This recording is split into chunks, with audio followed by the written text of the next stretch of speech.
start our recording. And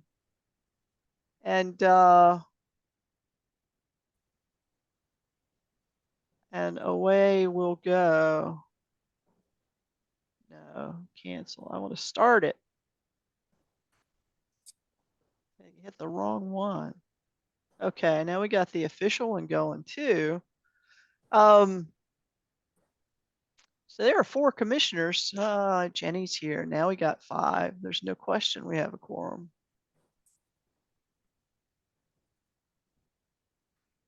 Okay, I'm going to start with reading the script. February 21st, 2024, meeting of the Lunenburg Conservation Commission. In accordance with the requirements of the Open Meetings Law, please be advised that this meeting is being audio-video recorded. The agenda lists all of the topics which may be discussed at the meeting and those that are reasonably anticipated by the chair. Votes may be taken as a result of these discussions. Not all items listed may in fact be discussed, and other items not listed may also be brought up for discussion to the extent permitted by the open meeting law. Please address all comments to the chair. This meeting of the Conservation Commission will be held by Zoom at the link provided in this notice. And I would encourage anybody that is joining us through live stream or any other media to go to the town website, download the Conservation Commission agenda. Then you can just click on the Zoom link. If it's helpful, I will also read out the meeting ID, because you can start Zoom and just type in the meeting ID. The meeting ID is 835-0835-8226. And I have some more people to let in from the waiting room. And Sophie, I think I'm going to let you be a co-host so that you can help keep an eye on the waiting room for us. Okay. Sophie is right, I'm on it. Okay, very good. Thank you. And I lost track of Jenny. I'm going to pin Jenny. Makes it easier for me to keep track of who our commissioners are. Okay, very good. Okay, we'll start out with roll call. Bob Pease. I am here. Jenny Putherer. Here. Rich Bursch. Present. Very good. Mike LaRouche. Here.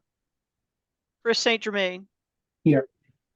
And Jeff Viviano let me know that he is away on vacation and will not be able to join us tonight. So that gives us everybody that we expect. Do we have any announcements from our commissioners? Yes.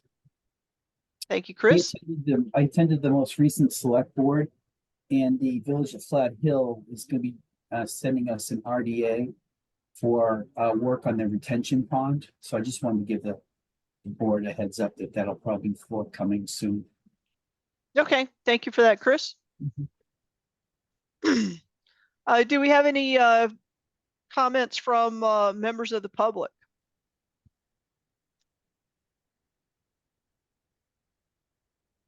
And I'm not seeing any hands. We do have quite a number of residents on the call tonight. Our protocol here with the Zoom meeting is to raise your hand if you want the chair to call on you. And if you are new to Zoom, or maybe just not as comfortable with Zoom, you can turn on your camera and actually physically raise your hand. There are icons around the periphery of the Zoom window. You can use any of the reactions, and if I see any of the reactions, even if you can't find the hand raise, I'll know that that's you wanting to raise your hand and participate. And as we go through each of the hearings, we allow the commissioners to talk and address the applicants first, and then I will call on members of the public for public comment toward the conclusion of that hearing. And also for residents, as I call on you, I'll remind you to state your name and address for the purposes of the record as well. Tonight we have an appointment, Hickory Hills Lake Annual Report. And do we have those representatives on the call tonight? Yes, I will be representing the lake. Okay, you want to state your name and address for us? Sure, if you're ready for me, we will get underway. I think John we're ready Fortune, for you. I'm not sure if I'm ready for you, but we'll go. Madam Chair, Yes, Bob. could we look at the minutes? Oh, that's great. Thank you for reminding me about that. So, John, I am going to put you on pause for just a minute. We did have a distribution of the February 7th meeting minutes. Did everyone have an opportunity to read those? And is anybody in a position to make a motion to accept those? Madam Chair, I make a motion, we move the approve the minutes of February 2nd as written. So moved. Second. Mike. Okay, I have a motion by Bob and a second by Mike. We'll go for a roll call vote. Chris St. Germain, Aye. Michael LaRouche, Aye. Rich Birsch, Aye. Jenny Putherer, Aye. Bob Pease, Aye. and I for myself. Okay, thank you, Bob. Okay, John. Now it's your turn. Perfect. I'm watching the agenda here and I'm thinking, wait, I'm not up yet. So anyways, John Fortune, I'm at 50 Hemlock Drive. Tonight I'm representing Hickory Hills Landowners, Inc. I would like to share a presentation if I can. If you would allow me to do Yes, let that. me to turn that permission on for you. There you go. Let's see, this one. Share it. And then I'm going to turn it into a slideshow, and that should be relatively large for you to see, correct? It's Hickory still Hills Lake painting up- on my screen, Okay. but you can The start. sharing is That's paused. Why fine. does it say that? I wonder. Zoom share. Can others see it, or is it no? Nope, still says loading. Good Lord. Shouldn't be that big.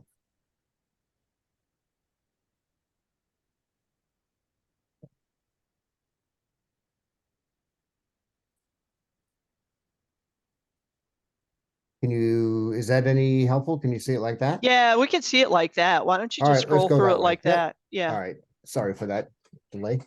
So this is an inclusive presentation. I apologize to other members of the public that may need to sit through it.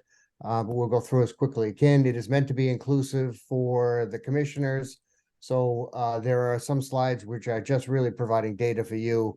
But I will go through many of them. It's a collaborated effort, certainly, to collect all this information. We have a lot of volunteers on the lake. We're very lucky to be able to have people contributing to all the things we do.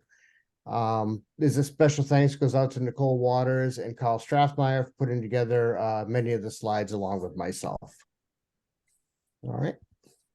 So per our order of conditions, DEP number 208-1266, which was issued on July 25th, 2022, we have, I believe there's 13 different conditions that we're basically going to go through tonight and talk through each of those. Okay.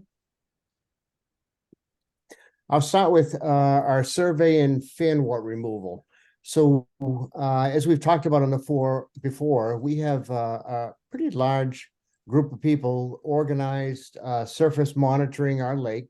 So there are people in kayaks, stand-up paddle boards, pontoon boats, fishing boats, etc., that are watching and looking out for fan wart, for algae, for other issues that we may have along the lake, around the lake.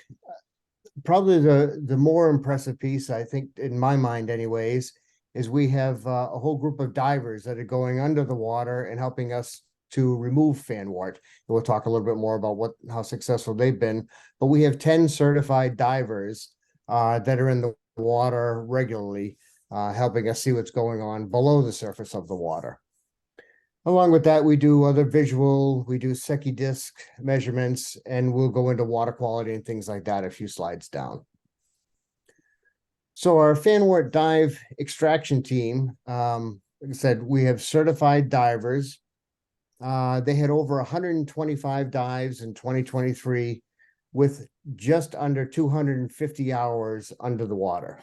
So again, you know, an amazing number, 250 hours underwater, looking at the bottom of the lake and everything that's going on between the surface of the water and the bottom.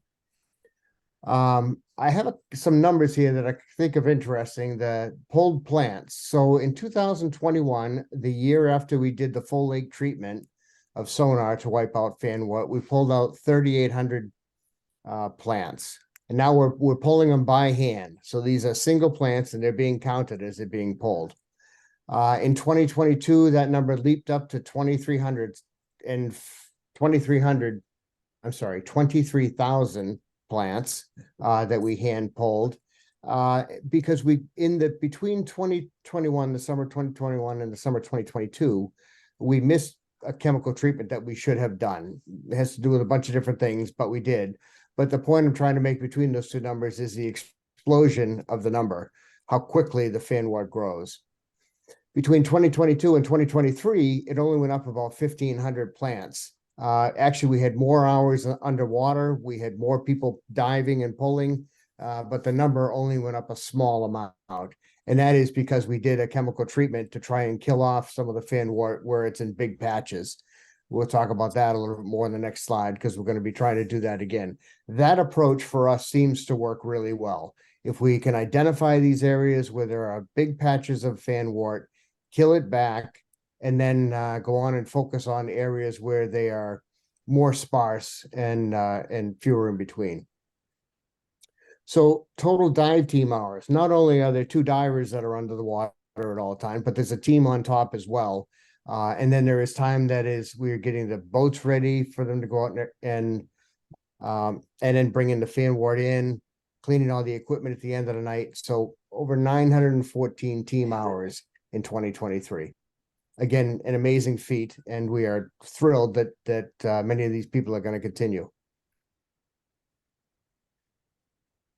So areas of concern, as we go through, this is a map of our lake. And as the divers over last year went into certain areas, we have a criteria of 10,000 square feet with densely planted or densely growing fan wart. And these are the 7 areas that were marked off in 2023 towards the end of the year. So this is a map of the lake. One of them happens to be in blue, although I can't tell you why, it just is. And then the rest of them are these red areas around the lake. So this is Peninsula Drive down here. So there's some to the east of Peninsula Drive, one right in front of the dam, one to the west, one in the Boat Cove, which has been a problem forever. And then one kind of near the mouth of the Mulpus where the water comes in. So these areas are all measured out. We have figured out how large they are. The interesting thing with the 7 combined is they are actually a smaller water area, if you will, than what we had in 2023. So it's actually 1.15 acres less of area that we're going to look to be doing some chemical work in this year. That's about 5% of the lake. 4.6, I think is the number I had. But it's less than 5% of the lake is where we plan to ask to be able to do that a little bit later in the season. Okay. So let me leap on to water quality and our algae data. So we do part of our requirements, and some of the work that we were doing before was these water quality analysis. So we have volunteers that collect the water samples. We do some simple analysis right on the lake, things like temperature, dissolved oxygen, weather conditions, et cetera. We keep all that data. We do complex analysis of looking at things like the nitrogen and the phosphorus, et cetera, and that's all done by a certified lab. And we do this spring, summer, and fall. And we will do it in the winter. As a matter of fact, I happened to do just the dissolved oxygen and temperature last weekend through the ice because the ice is safe to be able to do it. But in 2023, the winter, early part of that year just wasn't safe enough. It was safe about one weekend and I wasn't available to do it. So here is a map of the test locations that we use. And so these arrows all point to the different test locations. So as you can see, that it's a diverse area. We have some deep areas in front of the dam. We have some shallow coves. This is a swimming cove. This is a swimming area as well. This is a swimming area. So we try to get water quality analysis from those areas. And then also into Little Hickory, we do our testing there as well. All right. So a pretty diverse area. This is all the water quality data that we collected in 2023. Certainly not something we're going to go through and read here tonight, but it's available for you to look at, when you have an opportunity. I'm going to pull out a couple of things that I feel are important, and the team does, and that's the phosphorus and nitrogen numbers that we pulled out of this year. Okay, so total phosphorus. I think as you're aware, when phosphorus becomes greater than 0.02, we start to have problems. So we're going to talk a little bit more about that when we get to stormwater a little bit later on. But so 0.02 becomes problematic. 0.05, you should begin to expect that you're going to have numerous algae blooms, etc. This nomenclature here for this row is in front of the dam in deep water. So this is about 16 feet of water. And as you can see, last year, we started to get what we would call pretty high numbers, significantly higher than we want to see, almost 10 times higher than we'd like to see. We missed an August testing in there for a reason. We didn't have all the equipment available at that time. But these are big numbers that we've got to better understand. And we're going to do that as we get in. I'll explain that a little bit more too. We're going to start working with a new lake expert this year. And that'll be one of the focal points, is starting to look at the deep water in the lake versus just the shallow. This is literally over at dam shallow. So literally the boat sitting in the same place, looking at the water 16 feet down, looking at the water on the surface. So as you can see, significant difference between those two numbers. The next one, Geldol nitrogen. This is the same place, dam deep. Again, I've circled this number. This is a significant number. We'd like to be, nitrogen could be somewhere between 1 to 20. But if I just look at what has been happening versus what happened in that, it's one of two things. One, it's a real bad number that we saw at the end of the year, or two, it was a real bad measurement that we took at the end of the year, either with a bottle that was contaminated or something else that went wrong. So that'll be an area that we're going to watch closely in 2024 as well. What is the deep water looking like in this area? And again, this one, nitrogen, is also higher than it had been. But it's not certainly to a number like that. Okay. So those are some of the trends and things like that we continue to look for and look at as we go into the following year, as we pull all our data together. So let's talk a little bit about algae testing. We have had trouble with algae over the past few years. And let's take a look at some of that. In April and July, we did testing in both the main lake and Little Hickory, and there was no blue-green algae found, right? So it's no cyanobacteria. In August, we did some testing because of some areas that we started to see around coves and things like that. We measured the main part of the lake. Our lake expert told us we should be, make sure we're looking at the main portions of the lake as well. And we found out in the main portion of the lake, as high as 17,981 cells per milliliter. That was the big number of the year. All right, so that was August 28th of 2023. A week later, September 5th, I think it was September 5th, in the same location, it had dropped to 7,551.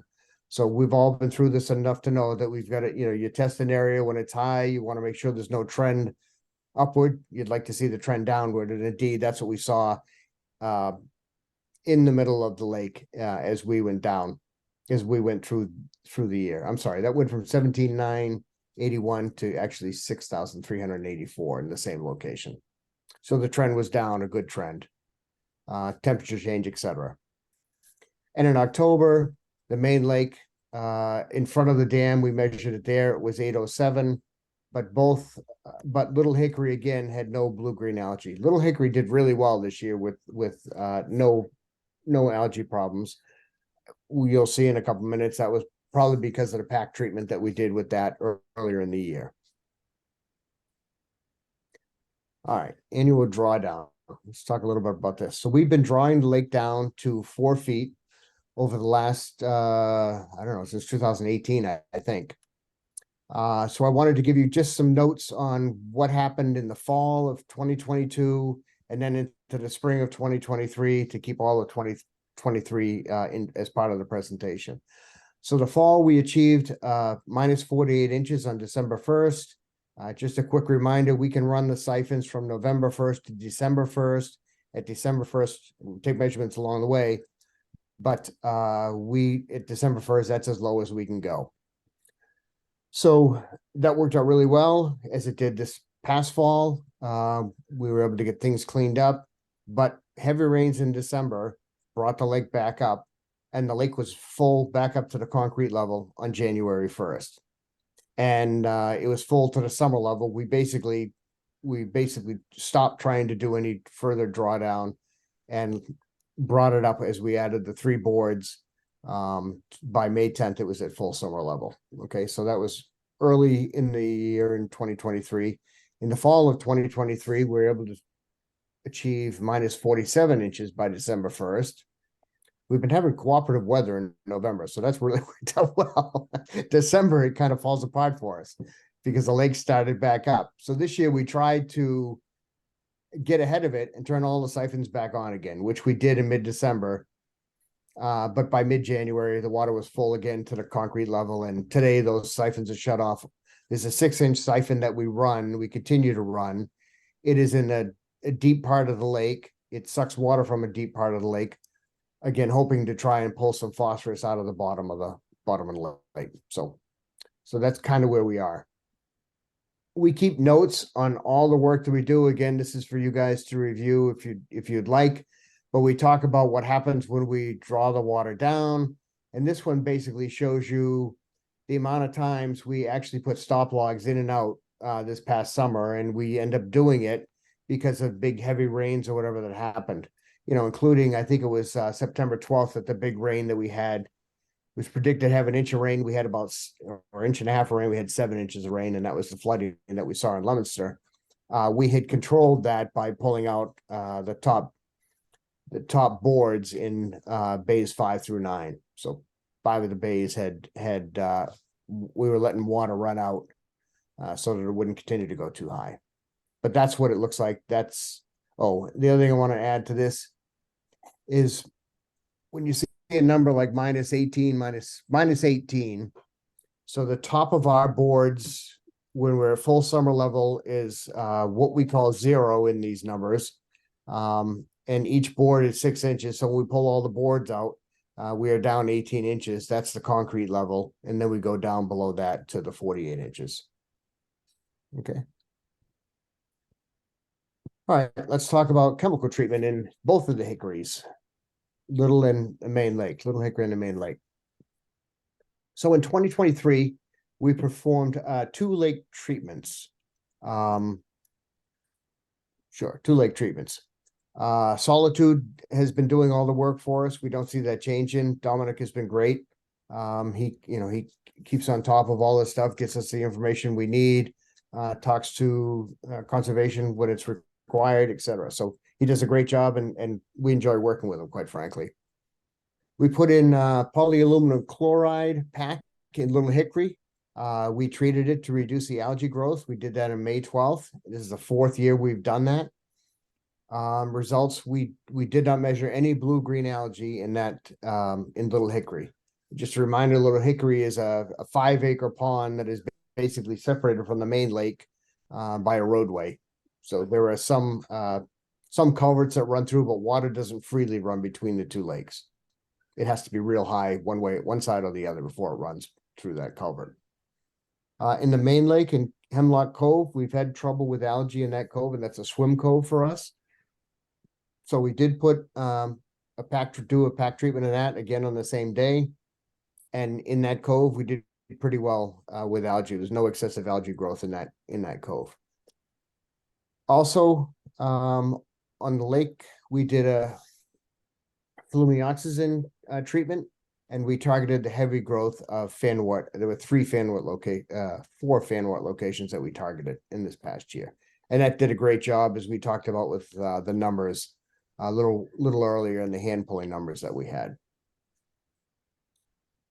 So the map, these are the 2 areas that had the pack treatment. So Little Hickory up here, and then this Hemlock Cove, and then the flumioxazin herbicide was these 4 areas here. We're very much aware that we can't do that again in those sections, and those were not identified as any area that we would ask to be doing that again in 2024. So we realize it's a 3-year wait period on that herbicide in particular areas. So these are the notes from Solitude. Again, May 12th is when the pack treatments were done. It's all done from a John boat. It was kind of pretty simple, went pretty smoothly. These are the notes from the herbicide treatment. This was done June 15th. And again, the weather was reasonably calm. And, we would consider that to be successful, that treatment there. All right, stormwater, our slow, silent polluter. So stormwater testing program, we have stormwater testing programs been headed up by Carl Strathmeyer and doing a great job with that. In 2021, we started to learn a lot more about stormwater, started to get a little more serious about how we were doing the testing, training that we had done. We've been looking for valid storm events, which is 3 days of no rain and then at least a half an inch of rain and a quick rainfall. So, there's a requirement for all that. We've been trying to do that. We tested 3 storms in 2022. We tested 2 storms in 2023. And what we're starting to find out is because this is kind of a sporadic, you're going to be available whenever the rains come. That's proven to be a little more challenging than we had thought. But we have done quite a bit of work in starting to look towards the hot spots, and you'll see in the next page I have a map of where we've been testing and testing the lake, all the inflows, for concerns, right? We have also built and are maintaining stormwater control structures, plunge pools, if you will. And we have done that. We have done a little bit of work with the stormwater task force in town, although not very much recently. And I would tell you these second 2, we are really looking for advice from expert advice on how we should be doing this. Because both things right now, we're not sure if they're futile attempts and are making any difference or not, quite frankly. But that's what we've been doing in the past. Okay. So phosphorus, I mentioned these 2 numbers a little while ago. 0.02 milligrams per liter is when you start to see become at risk for phosphorus concentration, algae blooms and plant blooms. And 0.05 milligrams per liter is when those blooms become frequent. I mentioned those 2 numbers because of this slide. So this is our lake. This is the Malpas River that flows in. And because I now have a captured audience, I wanted to point out this section, which is basically the Lane property. The numbers that came out of here in August of 2023 are here. So those are the numbers that we're seeing as we tested up the Lane property. And as you can see, they're above point, all of them are above 0.05, or right at 0.05 or above. So the water that is coming in through the Lane property towards the Malpas, and it's kind of concentrated there, has a high phosphorus content. So up in the property, it does all the way out, actually out to M10, which is right out at Route 13, right near the highway department is where that was measured. And that one as well has a high number, 0.048. M2, as it becomes closer to our lake, it actually dilutes a little bit. So the number is actually lower. And there's other water that flows in through that area. There's a couple of beaver dams in there that slows that water down. There are other trees and things like that slow that water down.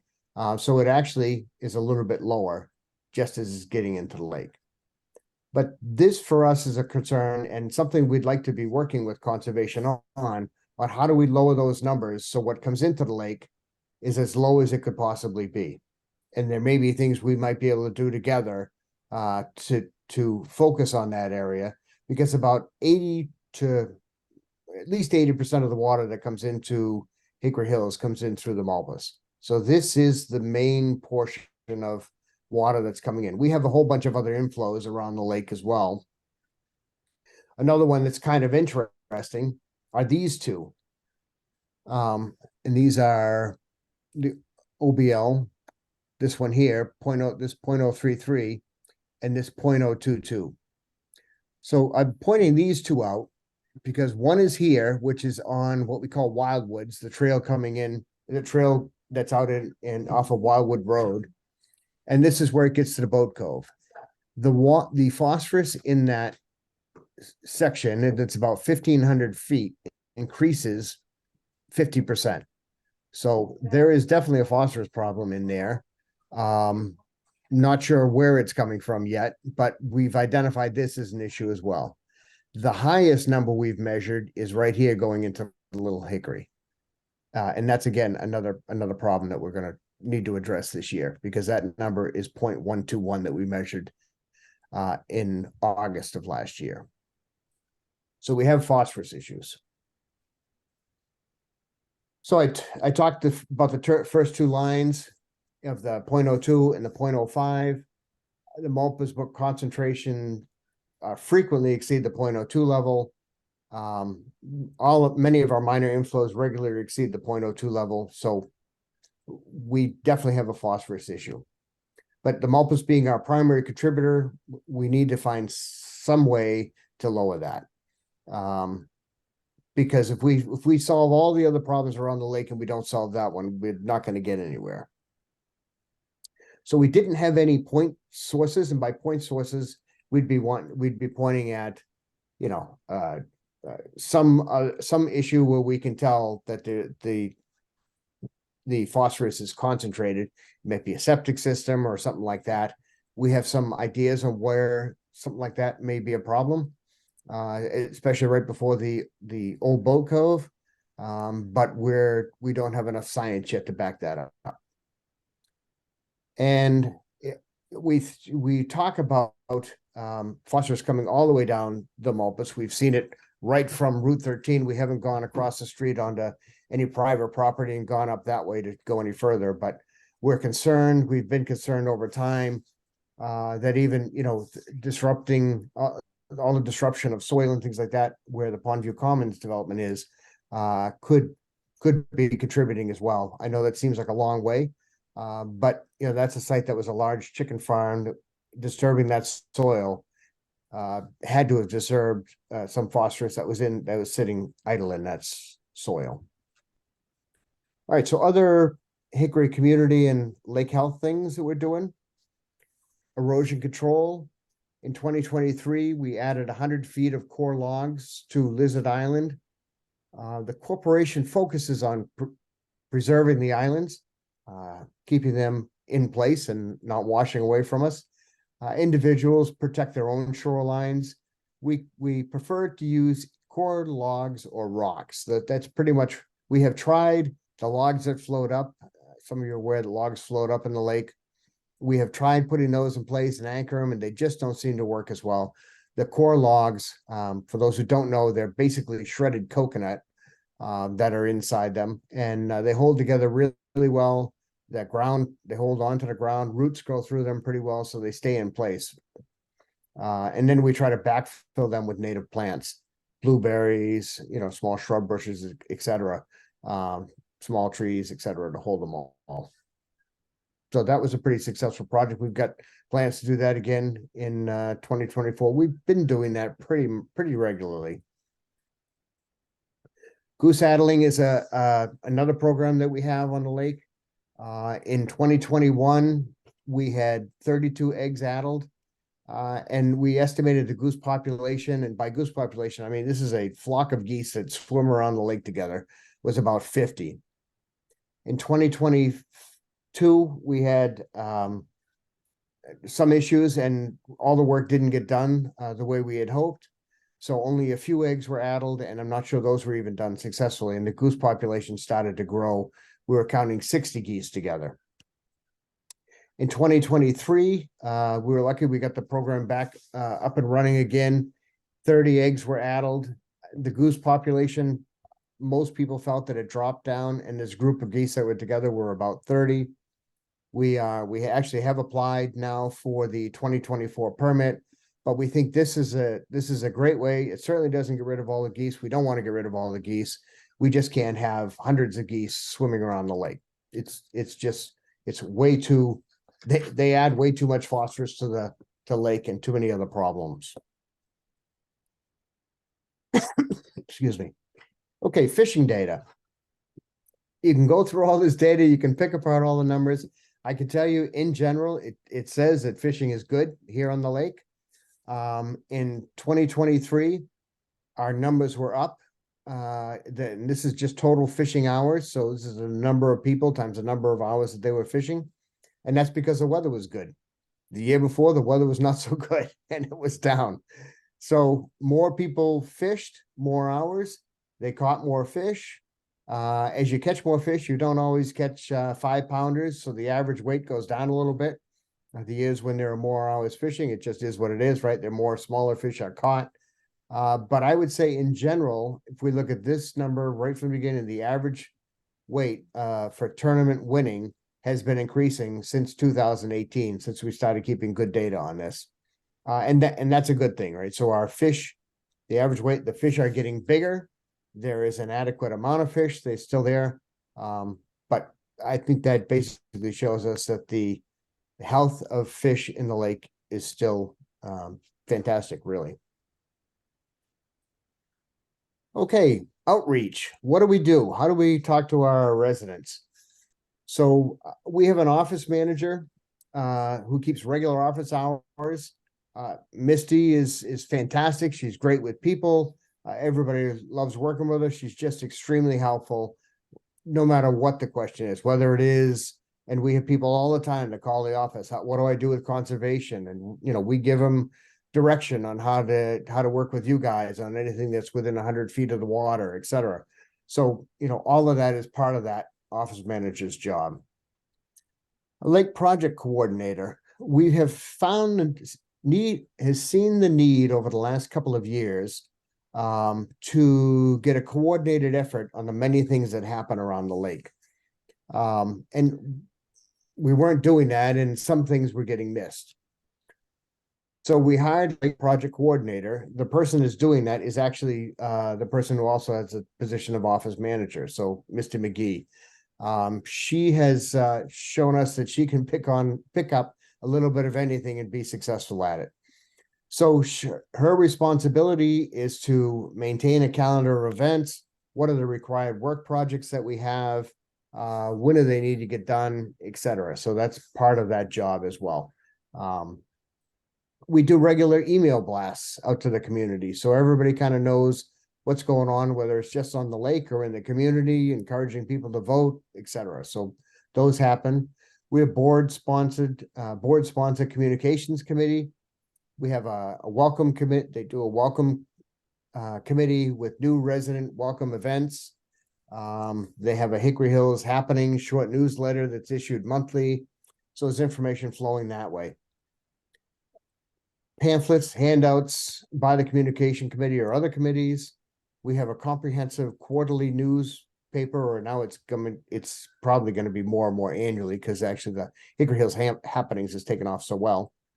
We do a regular yearly shareholders meeting. It's required in our bylaws, but we also do other meetings, residents and shareholder meetings, as needed, of topics of general concern. We have a Facebook page that is a corporate Facebook page, and we have a non-corporate Facebook page as well that many people get a lot of information, so a lot of stuff flows that way. We do some formal classes, whether the divers that we have, we pay for them to get certified. So, all that has happened. We have that's off and running, boat launch certification, security training, anything else we might need.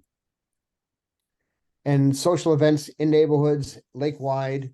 And actually, we have over the past year created a fun events committee as well that really is helping to have events for all ages, really.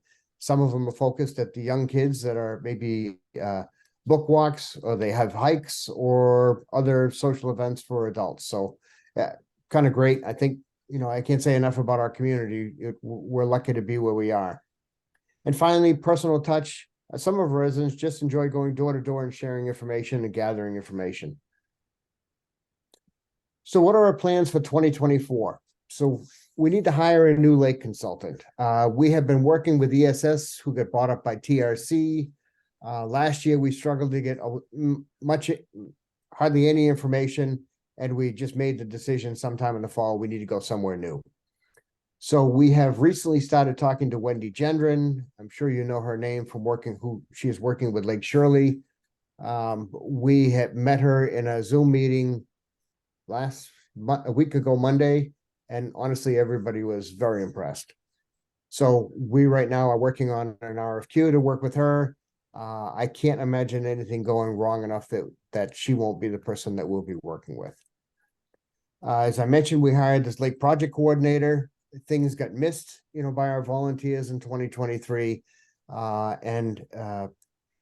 This person, again, is responsible for maintaining that calendar of regular events, making sure we get people there helping, and will keep us from missing any required or regulated tasks. Fan walk control, we continue with our hand pulling. Again, we have a full team of divers that are going to be off and running. We've got a couple of people who are interested in doing the work. So we have a couple that we believe will sign up for taking diving classes this year. So that'll happen. We will expect to have an herbicide treatment sometime during the spring or probably the June timeframe as fan water is up and growing, but it's looking to grow fast, and it sucks in a lot of the chemicals, quite frankly. We have a purple loosestrife removal day or weekend, actually. That is in coordination with the National River Watershed Association. So thanks to a reference from someone on conservation, we have started working with them over the winter, and we've done a couple of things with them, a couple of walks, and they are going to help us with some purple loosestrife removal in the springtime. So we are looking forward to working with them on that, and hopefully other projects. We've talked about some other things that we might try to do as well. But you'll be involved with that. We're not going to do any of this work without conservation approval. Algae control, aluminum sulfate has worked really well in Little Hickory. I believe that's where we'll go this year. But again, once we have our lake consultant involved, we will kind of lean on them to help us with that direction. But as of right now, that's what we expect will happen in Little Hickory and Hemlock Cove. Copper sulfate, I'm just putting that out there. We don't want to use it. I know you don't love to use it. If it's required, if we have a massive problem, we would come and if it's recommended to use copper sulfate, we would come and ask to be able to do that as well. Erosion control around the islands, that'll continue, as well as individual homes. Stormwater, like I said, mentioned already, upstream, the Mulpus is a problem. We've got to figure out a way to work on that. And hopefully we can work together on doing that, or certainly with the Stormwater Committee. Plunge pool development and maintenance, if that's what the requirements are, certainly around where much of the stormwater comes in from storm drains along the streets. We'll do that, or we're starting to see some newer technology for that as well. It may make sense. And rain gardens, whether they be individuals or you know, a big one that we might have in one of our properties. Goose control, addling and fencing. Many people have fencing along their own properties to help to keep the geese out. We have done some fencing on the islands, and we have done a fence down along the dam, which really keeps the geese that are downstream in the conservation land from coming upstream and getting over the dam and into the lake. So the idea is to kind of make it difficult for them to migrate north, if you will. Basically, we're just trying to make the lake less attractive to the geese. Long-term goals for both the hickories, maintain a balanced nutrient level, particularly phosphorus and nitrogen. In the main lake, we want to work with conservation to reduce the nutrients that are coming in from the Mulpus Brook. Conservation has much of the property that's just upstream from us, so we feel that we ought to work in some coordinated way to see if we can do something with that. You know, whether it be adding biochar bags or something like that in the stream. We're starting to see some things like that are happening. But again, Stormwater Committee may have some better ideas. In the main lake and Little Hickory, work with the town to reduce the nutrients coming in from all the storm drains. Again, you know, the more we can stop, the better we are going to be, or the more we can lower it anyways. Continued efforts with the residents around the lake to reduce and eliminate lawn fertilization and encourage natural lake surroundings. We have pushed on this a lot over the last several years, and you know, I think it seems to be helping. It's certainly not eliminated because there's a lot of very green lawns around the lake, but it helps. Weeds, you know, we need to reduce and eradicate our invasive weeds. We're never going to eradicate fanwort, but as long as we can maintain it or lower it each year, that buys us time before we have to do another sonar treatment to the, you know, would be another $225,000 to do another one. We want to wait as long as we can before we have to do that again. And then really maintain a healthy 50% coverage of native weeds within the lake. And as I mentioned a couple times, the erosion control on all the islands, the beaches, and in individual properties. Keep the property where it is. Okay, I think that is close to the end. And that is it. How did I do? Still long. Well, thank you for that, John. Yeah, it was a comprehensive review. I'm really curious about what we think the source of the phosphorus is coming out of the Lane property, because the Lane property is, you know, conservation area and not developed. What's the hypothesis there? From our standpoint, Yeah. not sure. Not sure why it is so much higher in that area. I don't know what was there in the past. I don't know if the property on the other side, which I don't remember the people's name that owned it, or even what the Lanes did with it before. I mean, they have different outbuildings and things that they have, you know, animals that were there that's now running in. Not sure, but I see a couple of hands up. Maybe there's other either input to that or other questions. I'm not sure. Yeah, we'll give everybody else a chance to speak in a minute. And then with the Pond View development, a lot of they actually have an active project open with the Conservation Commission. So we've been out there and done some site walks. There's been a lot of topsoil removal, or at least movement there already. Yep. So there's just been a lot of disturbance of the soil there. So I don't know if you were aware of that or not, but that's something that we've noticed. Yeah, I haven't walked it at all, but just from aerial views that you can find, I can see that. Mhm. Has anybody Yeah. tested the water in that pond to know what the phosphorus and nitrogen levels are? Oh, that's a good question. I don't know. Um, so I'm going to call on Bob Pease first. Bob? Thank you, Mary. I would just suggest to you, John, the Mulpus, I spend, quite a bit of time in the Lane property, as you probably know. And, the Mulpus has three major branches, each of which contributed, about equally, to its flow. There's the one that originates from Marshall Park. There's the one, that goes under Chase Road by the DPW. And there's the one that comes from Townsend and flows through a bunch of beaver dams. And I would suggest to you that you take in a sample all three of those different branches to see if you can figure out where the phosphorus is coming on. It was interesting to me that you said that it was a little more dilute, that it was less down closer to the lake, which would, to me, argue that one of the three branches, is, has more phosphorus than the other. So that's my first comment. And like Mary, it would be a mystery to me where any phosphorus would be coming out of the Lane property itself. Since it's just all really undisturbed woods.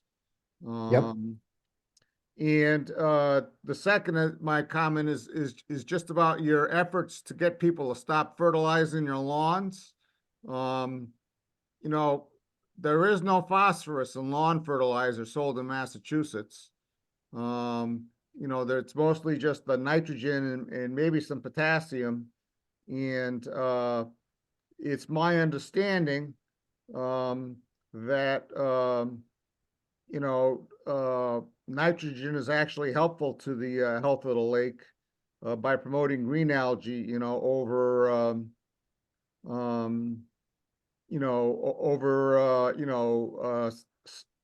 blue-green algae, because blue-green algae can fix their own out of the air. So those are my only comments. A wonderful presentation. Great job as always. Thank you very much. Thank If you, I could Bob. just add, if I No, could go just add ahead, John. if I could just add to your comment, Bob. So this number here, I pulled this map back up, this M7 actually is the one that's at Northfield Road. And that's the stream that comes from the center, from the For Marshall. Marshall, Park. thank you. Yeah. So that is that one.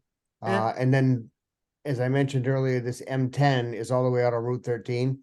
So the problem is definitely flowing in as well, because the numbers at M10 are high, 0.048, even before it gets into the Lane property.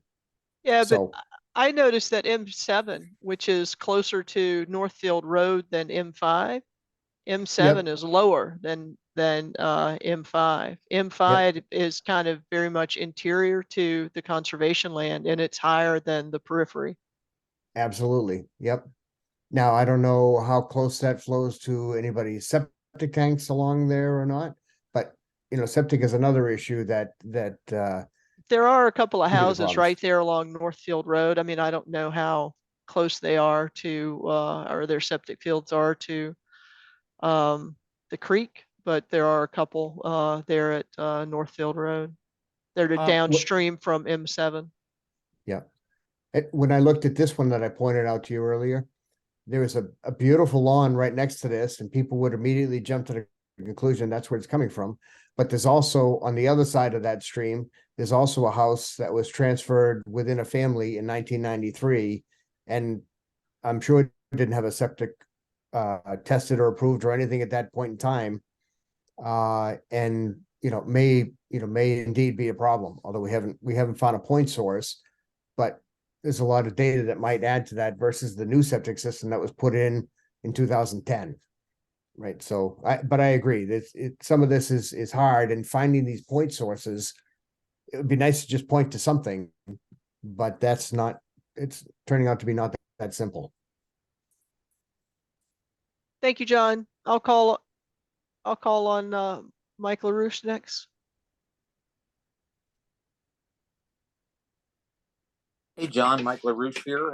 Great presentation. I had a question way back. I didn't want to insert it back then, but maybe you can help me.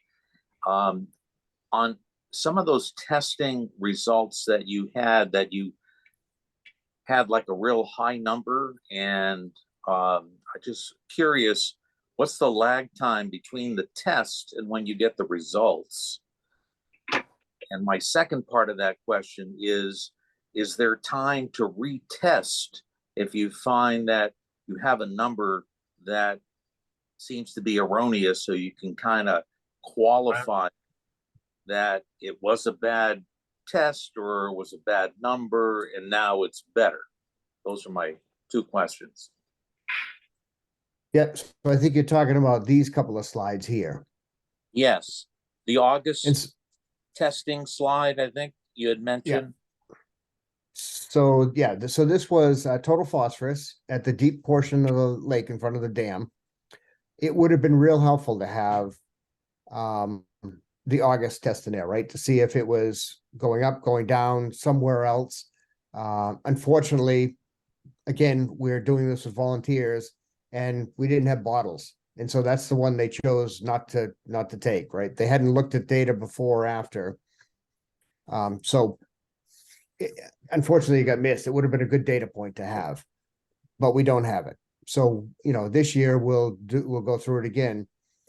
But the other thing that this tends to show, or does show, is that we're, you know, volunteers doing all this work, and we really should be, again, when we start working with somebody like Wendy, will we make this number available, or even our lake project coordinator who will get this information in and send it out, they'll begin to know things that like this, that, hey, this is a bad number. Should we go retest? So we didn't, and especially this one, we didn't, and it would have been good if we did. But again, we didn't.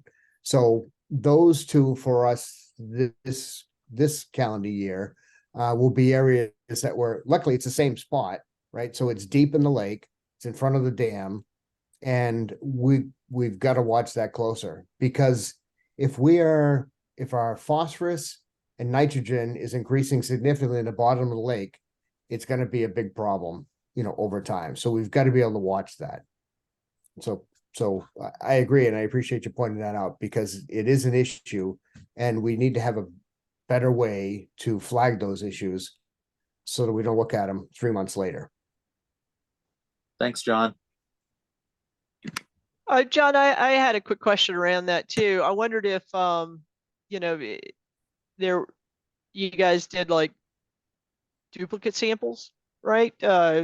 Just as a control in case something was erratic, then you'd have something that was, you know, the same day, the same time, that you could send in for a retest if you had like a suspicious kind of erratic data point. That Yeah, might be a so way of managing it. That's just So suggestion. one of the original questions was, you know, was it the bottle? Right. Mhm. So it Yeah. could have been the specific bottle. And so if I start to look at the rest of these numbers that were all done the same day, you know, all done by the same people, the other numbers are all pretty reasonable. So it could have been a particular bottle. And that's, you know, again, had we looked at this closer when we got the data back, we should have gone back out and again done a test with a new bottle to see if that one stuck at a high number. But again, Mhm. we didn't. So Yeah. I'm reasonably confident it could have been a single bottle. But the others that were done that day, so because the other question is, was it the person? Was it the way that they pulled the water out of the lake? Was it some other thing? But the other numbers are all reasonable. So knowing that it was the same people, same day, sending it in the same way, you know, we're down to either it is a bad sample because of the bottle and the chemical in it, or it's just it's a high number. Fair enough. I'll call on, Bob, you've had your hand up, for a while again. Well, I just wanted to mention, that the, fork of the Mulpus Brook, that originates from, Marshall Pond. It crosses underneath, the road there from Marshall Pond. And it, goes into a large, swamp pond kind of thing, between, Northfield and, I forget the name of that road over there, sort of behind the cemetery. And it Right. goes underneath a town-owned, cart path there. And there's a large culvert there. And the culvert gets periodically, plugged up by beavers. Until, the local residents, call the DPW to say, hey, it's flooding, it's drowning my, septic, system. And then DPW comes and takes away the beaver dam. And so you get this tremendous amount of flushing, that goes roaring down there. And, I just thought, I have no idea if that has anything to do with it, but it is kind of different, and it does, create a lot of turbulence and, a lot of erosion on that branch of the Mulpus Brook, and I just wanted to mention that. The other thing, Bob, is right here, again, this comes out of the swamp, as you were mentioning, but there's also a side stream that comes through here and goes under the street Yeah, and then attaches. And so it could be, we didn't measure that side because we measured down here. Yeah. But, to Mary's earlier point, there could be high phosphorus in this little stream coming in that's adding to it. And that's why this number at M5 is so much higher. Again, we don't have a point source, but it gives, there's a lot of data to start looking at here. Oh, and there was recently a lot of soil disturbance on that other, tributary that you just, pointed out hadn't been tested too. There's a development up gradient from that was just put in. Oh, okay.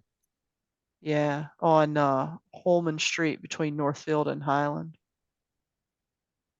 And, that, Bob's comments made me notice that there was an M9 that's noted on the map, at Highland Street. I don't see it in your data. Am I overlooking it? I don't see it in your data table. No, we may have identified it and then Not we just tested the not actually sample. tested that one. Yeah. Mhm.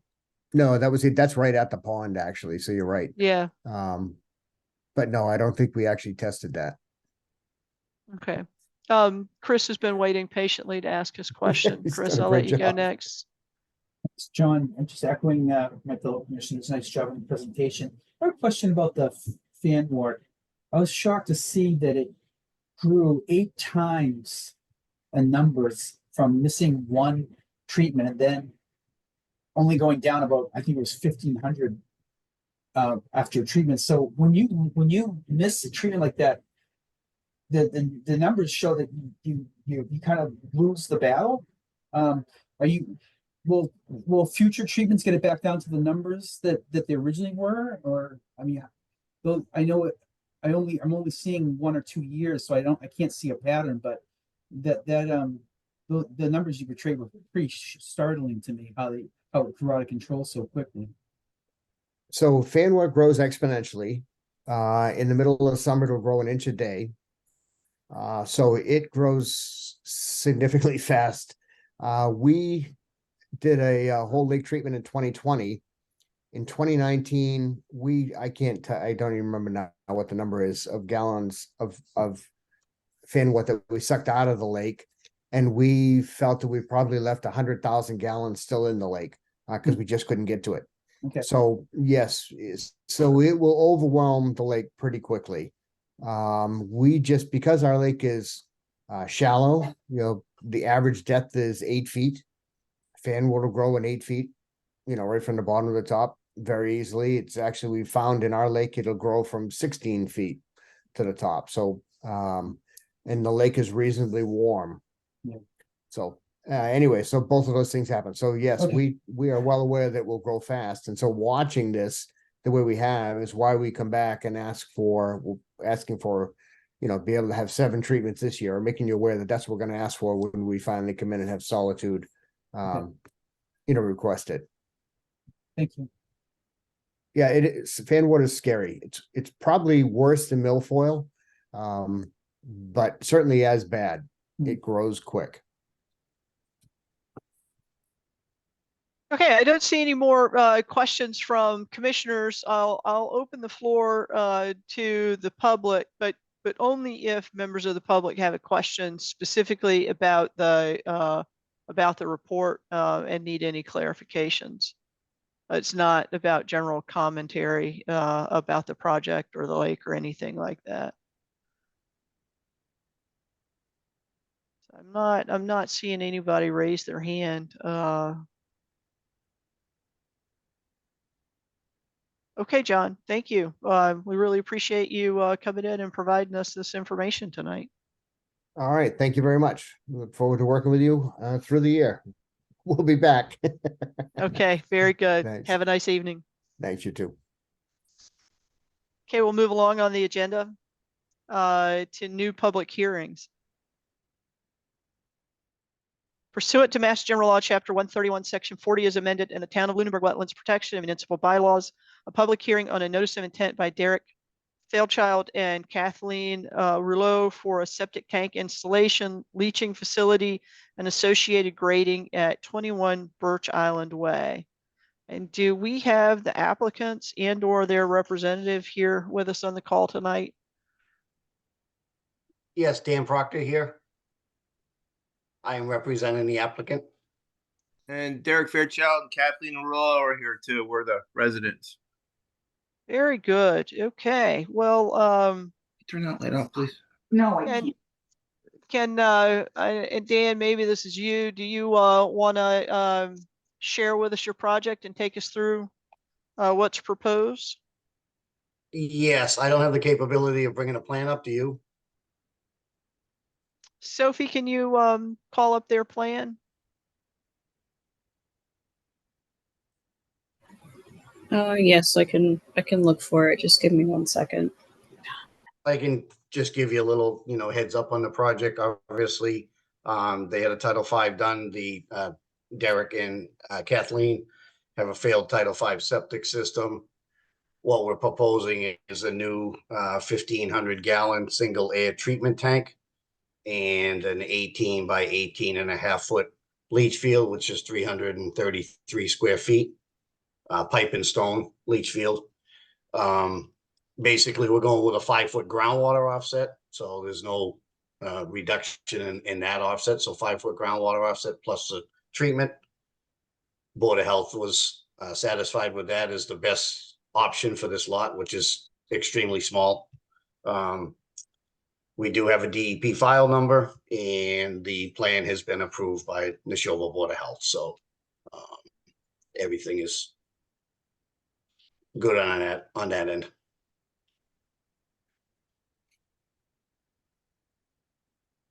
And the property is also served by town water, as are all the abutters.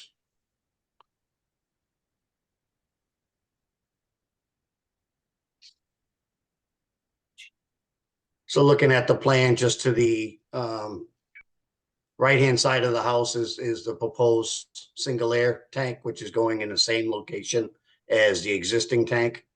And the proposed leach field is going where the existing leach field is.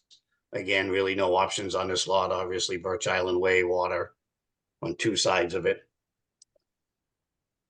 Pretty simple system.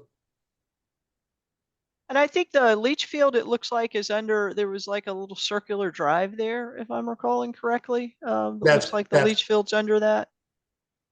Yep. That driveway will be removed. Some of it will not be put back. It'll be put back as grass.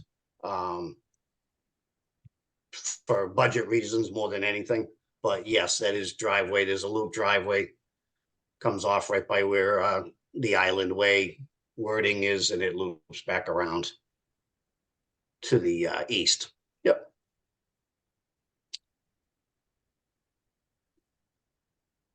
And the elevation of the leach field is going to be the same or higher?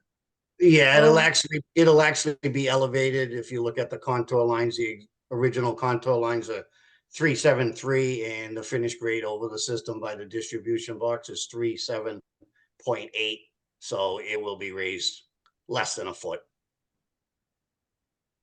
Soil conditions were gravel, 2 minute an inch. Testing was done off to the side just because we couldn't dig through the existing leach field to do the testing. So we tested off to the side, but that obviously that whole general area is known to be gravel.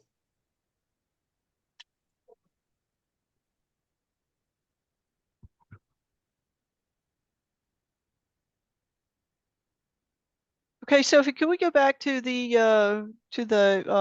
site drawing? I just wanted to look and see where like the limit of work was established and where the erosion barriers are going to be.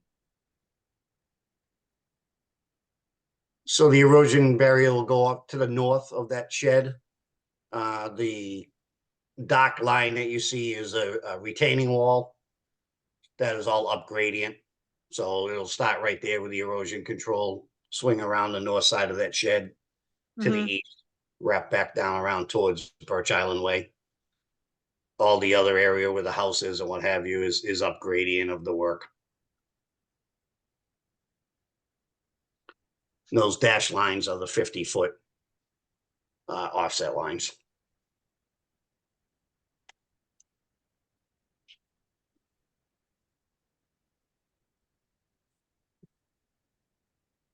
Okay.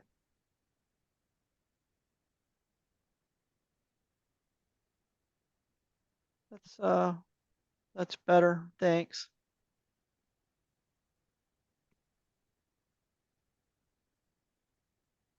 Okay, I don't have any further questions. Are there questions from other members of the commission?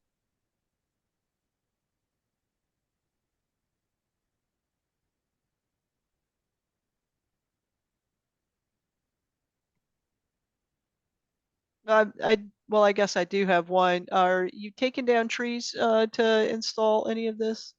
No, there's no tree removal. Again, it's all paved. Okay. One small shrub on the island probably would just pick it up, move it off to the side, put it back type of thing, but no tree removal on this project. Okay. I'm not seeing any hands raised by members of the commission. I'll open the floor to any members of the public that may want to ask a question. And if you do, please raise your hand and address all questions and comments to the chair.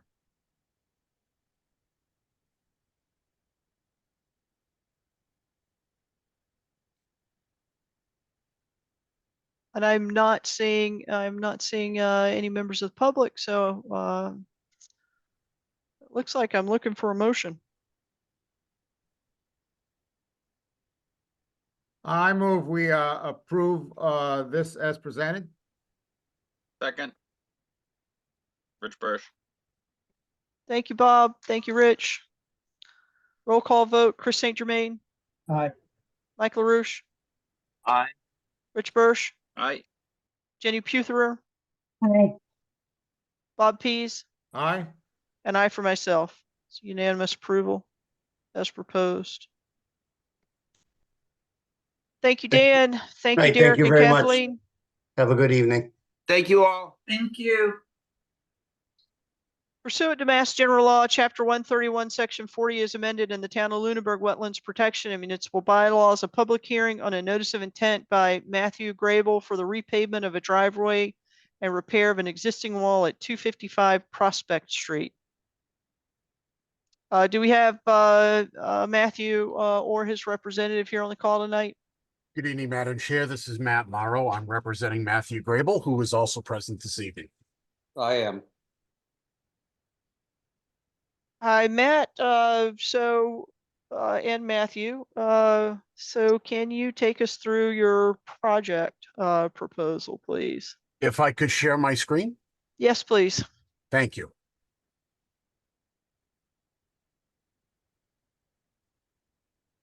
let me know if everyone can see that, okay?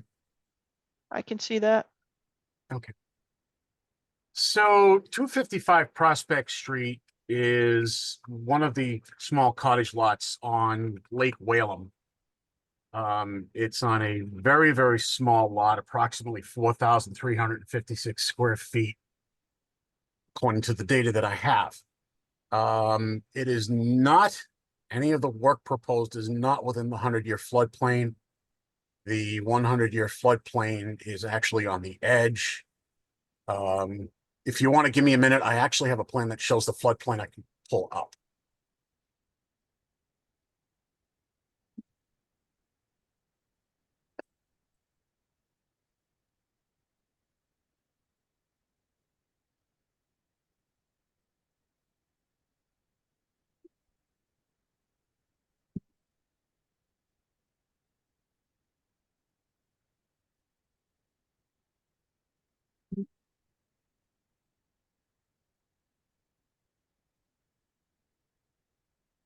Just if you could bear with me for just one moment, I apologize.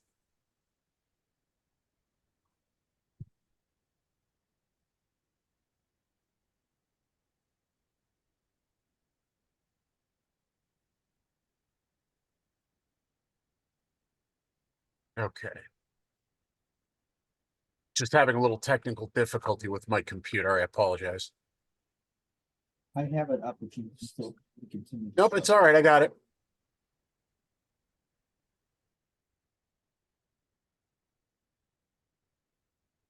Okay, here we go. Thank you for your patience. Okay. Here we go. That's better. So what we have at 255 Prospect Street, the 100-year floodplain, as shown, actually kind of hugs on the shoreline. The FEMA from map that I enclosed essentially supports that. It was verified by McKenzie Engineering. Peter Reynolds worked on this property here. We have the 30-foot buffer line, which essentially goes just about to the front of the face of the house, and then the 50-foot line, which is actually within the roadway right-of-way itself. So the project essentially is twofold. We have a situation where the wall that is currently here is basically the remnant of a wall. And as a result of the remnant, you have flow coming off of the Prospect Street, which was recently repaved. It's been crowned, and some of the crowning pushes flow onto this property as well as that side of the road. And you also have water runoff coming from Hollis Road, which is located just about directly across the street from the property and comes on. It doesn't throw like a tidal wave of water at it, but it's just enough sheet flow that it will overtop this wall during heavy rain events and basically now bang up against the side of the house. The particular structure that's there has a mixed foundation, so some of it's concrete, some of it's fieldstone. So what's happening over time, because the wall is missing, the water that goes in, sheet flows, bounces up on the house and then settles down, will start washing out in between the fieldstone and underneath, because the concrete portion of the foundation has no footing. So I walked the site with Mr. Grable and Mr. Reynolds to look at what we could do.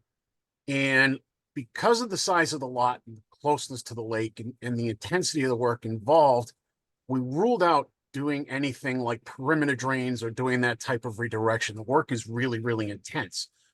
But what Peter found when he looked at it is essentially what we're proposing. So we're looking at taking this wall here and basically reestablishing the wall now. So the current wall elevation on this corner in this area is about 515.8 and about 516 here. So we're proposing to put up a new wall that would be 3 feet higher here and about 2.5 feet higher here for an even elevation of 518. The driveway that's in here now is got some sinkhole, well, not sinkholes, but areas that have settled in, some heaves. Pavement is cracking due to years of water flowing onto it. So the applicant wishes to repave the driveway in place. However, the driveway would be, I guess, for lack of a better term, crowned, so that it would go to this existing wall that is here, which the wall is in good condition minus some, cracking of paint from years of paint on it. And we would install a pipe going through the wall to a riprap splash pad, a rock pad going here to allow it to dissipate whatever flow comes out and then drain over basically what is stone and gravel already here. There's no yard. I have pictures if you wanted to see it, but it goes to a stone and then it would just trickle out on through. We put up for, and even though it's probably kind of overkill on the erosion protection, you can never have too much. So we proposed a line of erosion protection going all along the shoreline of the property. And that's basically it, folks. Trying to keep the work to correct the issue of the water basically hitting the foundation over a period of time to something that's very simple, but will be very effective. Matt, what's the proposed size of that riprap splash pad? It'd be 3/4 inch trap. And then what would be the dimensions? Like a foot by 2 feet, 2 feet by 2 feet? From the looks of his drawing, it would be 2 feet by 2 feet.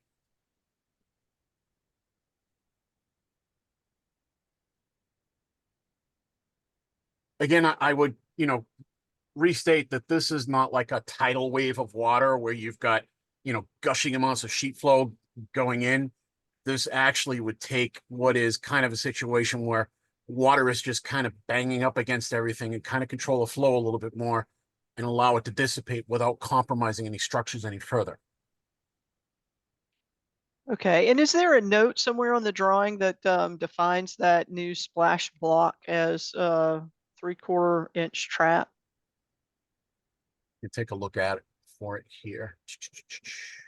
And I'm not arguing about whether it's, sufficient or insufficient or whatnot. It just, I just want to make certain that it's unambiguous. Okay, so it's what's actually being 2 proposed. actually 2 by 1, 2 by 1, 1. I don't see a note on the trap rock. That actually looks like one of those, like an actual block.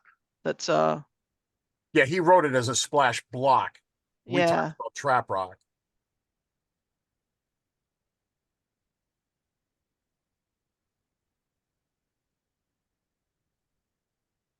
Okay, so yeah, that probably needs to be clarified. Again, just wanting to ensure that what's being proposed and what's implemented is unambiguous. And I'll open the floor to other commissioners if they have questions. Hi, Chris. Yeah, so I interpreted the splash block as one of those simple trays that you put at the bottom of your downspout, correct? And that would bring the water into the riprap. Is that how I'm understanding that? Yes, now, if I may go to a photograph, if that's okay, Yes. just to illustrate something here. Just give me 1 sec. I've got the photos up. I just want to go to the correct one.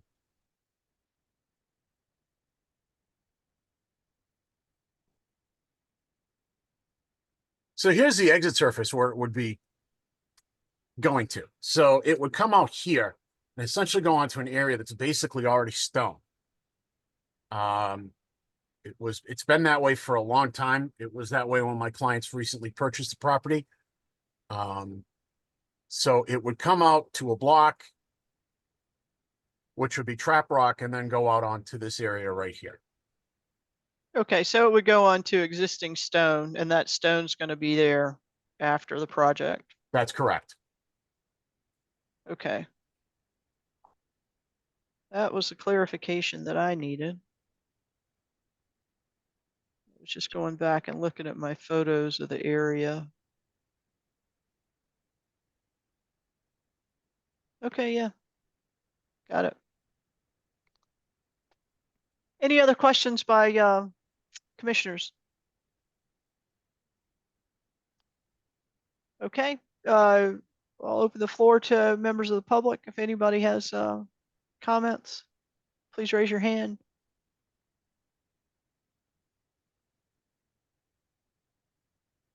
Okay.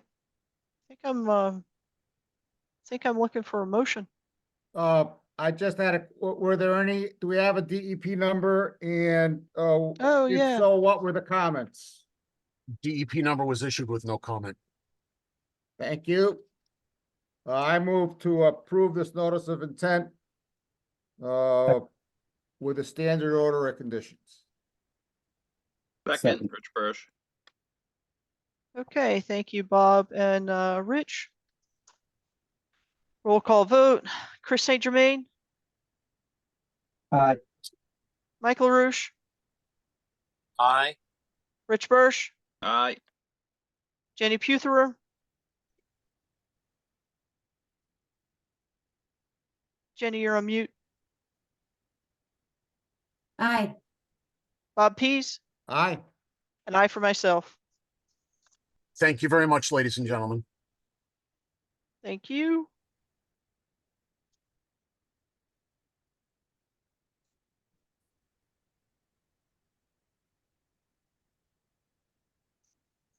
Okay, moving along. Pursuant to Mass General Law, Chapter 131, Section 40, as amended in the Town of Lunenburg Wetlands Protection and Municipal Bylaws, a public hearing on a request for determination by William Bernard to cut a maintenance path for access to Lake Shirley Dam at 25 Fire Road 19.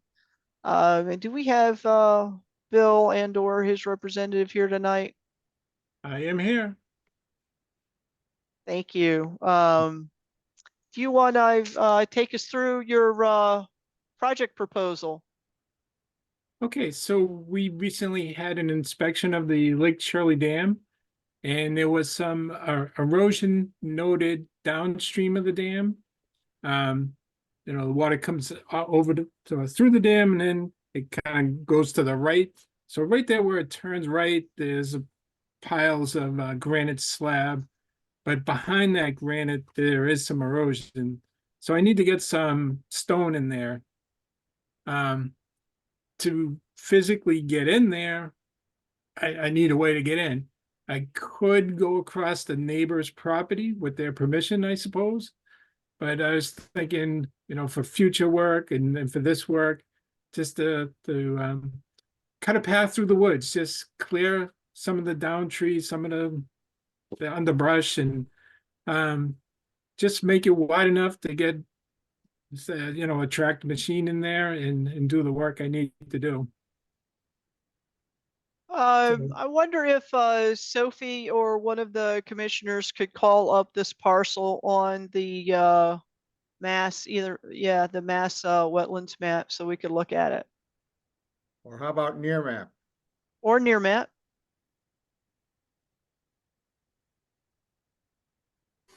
I'll start pulling that up, looking for it. Sophie and I, not Sophie, Jenny and I were down there this weekend, and there are some flagged wetlands on that site. I assume maybe flagged as part of some work that was done, you know, on an abutting property. But it does look like there's a means to gain access from the road. There was also some evidence of some beaver activity down there, but you know, we didn't see like a lodge or anything like that. It looks like maybe the beaver are coming up Catacootamog and then coming into that wetland area and foraging.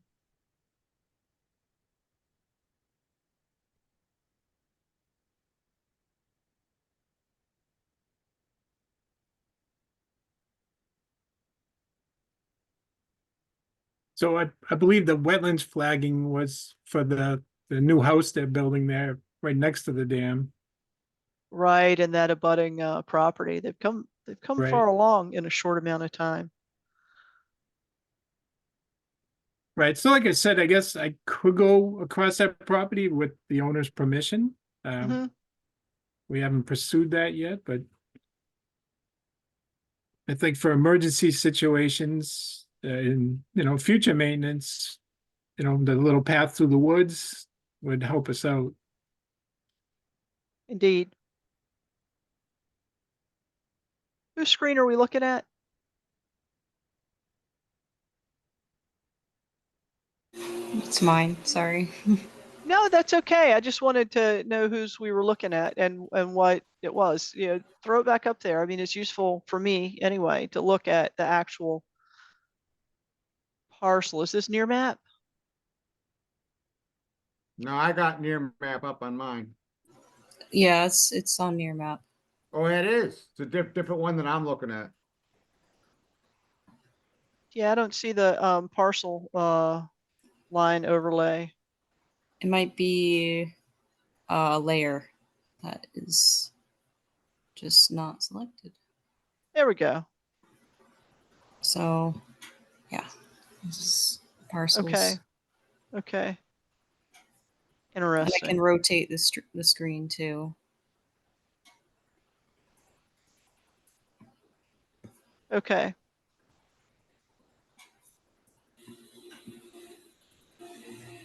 But yeah, just leave it. I think that's good enough. We don't need to move it anymore. So is the area, I don't know. Can you guys see my hand here? You may not be able to. There's a diagonal line going across the screen, which I think I interpret it's going from left to right, and downward right. Yeah, that I interpret to be the Lunenburg-Shirley line. Is that an accurate interpretation? That's also my interpretation. Yes, because I looked at that today. And that's what that is. That's the line going across the water. Mm-hmm. Hmm. And so then, Bill, have you guys actually looked at this area, and do you have an idea of where you were thinking you would put in your access road? Yeah, kind of paralleling the Fire Road 19, which you really Mhm. can't see. Sometimes on near map, if you look, it says October. If you look at March, there's less foliage. So maybe change it to March.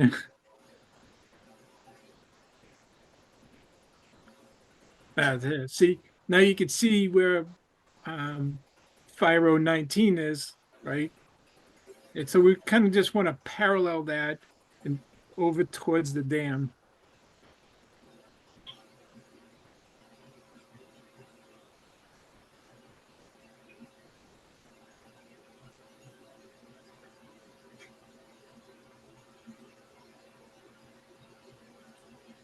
Sophie, can you kind of approximate what he was saying on the screen? Um,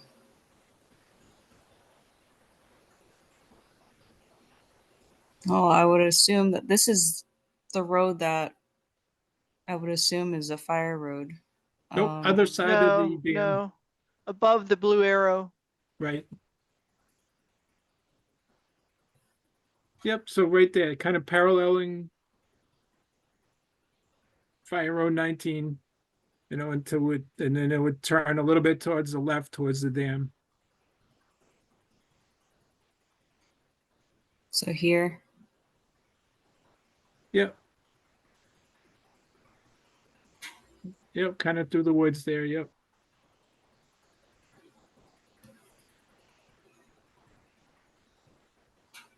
You know, again, just clear as little as possible, just wide enough to get through.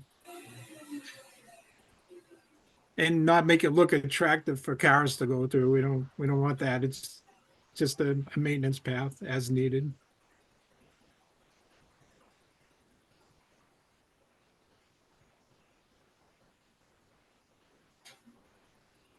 Oh, I don't see that Zoom has enabled annotations for us to use. That's because it doesn't. Very different from Zoom in my day job. Okay. Yeah, so we kind of in the vicinity of that blue arrow, and you know, just kind of inside the tree line to the left, was where the blue, wetland flagging was. Don't happen to recall how close to the driveway, that blue flagging came. And it did, to Bill's comment earlier, it did kind of seem like that was more associated with the, wetland, survey work that was done associated with the construction of the house, at the circle here. Because it wasn't done on the opposite side of the wetland. It didn't surround the wetland. It was just on that kind of, as we're looking at it, that left-hand side. Yeah, I don't, and that may make a difference, Bill. I mean, at least in my mind, is whether you're actually able to gain access around the wetland or if we have to disturb the wetland. And definitely we'd be doing some disturbance in the 30-foot zone, just based on me walking the property. Jenny, you had your hand up. Do you have a question? Yeah, I was gonna say there in the WPA form, there's a picture of the proposed location of the maintenance path. Oh, there is. So could we see that, Sophie?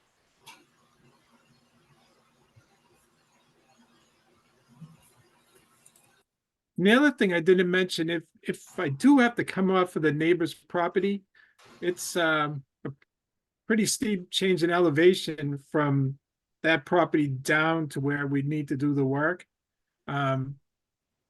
Be pretty hairy with even with like a small tracked bobcat or something.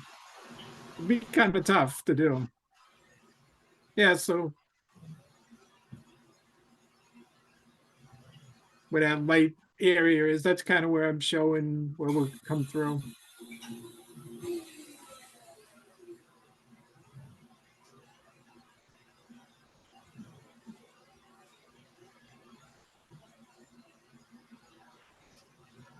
I think what I would like to see, in addition to that is, with that is where the wetlands actually are relative to the proposed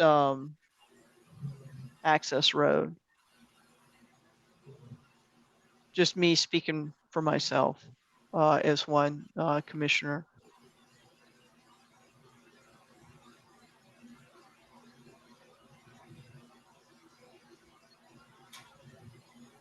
I can definitely see why it would be advantageous to the town to be able to have access that they control to get in there to do maintenance of the dam. It makes a lot of sense.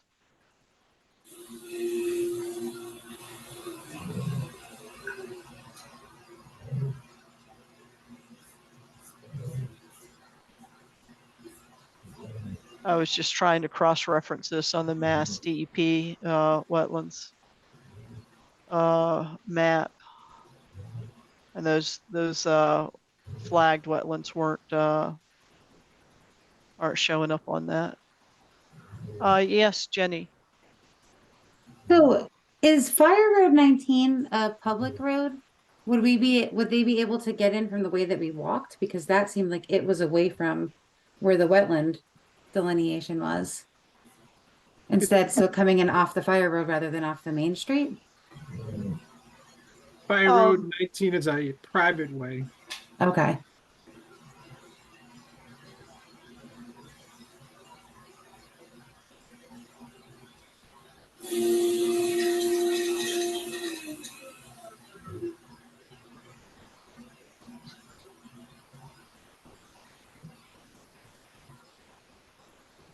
Bob, you have your hand raised.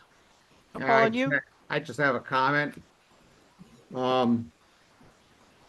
It seems to me like the town ought to be able to get to the dam that it's responsible for maintaining over its own property. And I have all the information I would need to vote on this tonight. That's my comment. Thank you. Thank you, Bob.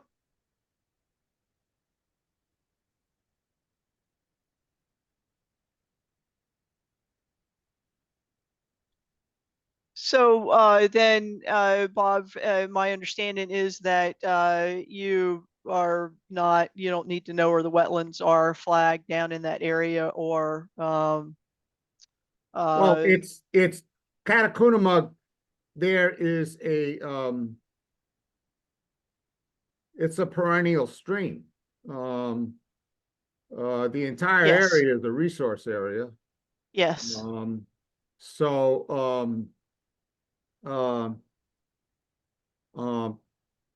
and I don't know if we went out and flagged the wetlands. From what I saw there, I don't think, where they're proposing to put the, to create a cart path, to get in a skid steer or something, is in the wetlands. And so, I'm not seeing that it would, have, an impact on my own vote, speaking for me as one member of the commission. Okay. Yeah, and so what Jenny and I saw down there were flags that let me show you. I can share this. I did have a chance to bring this up while I was yeah, so what Jenny and I saw were wetland flags that kind of came this way, but one would presume that they came this way and stopped at this elevation, right? But I don't recall if they came farther down here or not, but there was definitely a line of wetland flags coming kind of in this area. I just don't recall how far over they came. And so that was kind of what I was saying, is that I'd prefer to make a decision on the proposal if and I'm wasn't proposing that anybody go down there and reflag it or anything like that, but just that the flags and the wetlands that are already flagged down there, they were kind of shown relative to the road that Bill's proposing. That would be my comfort. And so make are a you saying, decision. Mary, are you saying that, you think there's a wetlands crossing involved here? There might be, and I would like to have that documented. Again, Fair point. when we were down there, it was flagged, and so there's existing flagging down there. But I also, like you, Bob, I think the town ought to have access to maintain the dam that they're chartered to maintain. So I'm, feel like there needs to be a way to make this happen. I just want to make certain that we're doing it in full possession of the facts. Chris. Yes, I agree. I think they should have access to the dam, but I also agree that we should identify if there is any wetlands issue. That way we can bring down the road in the best manner possible. Thank you.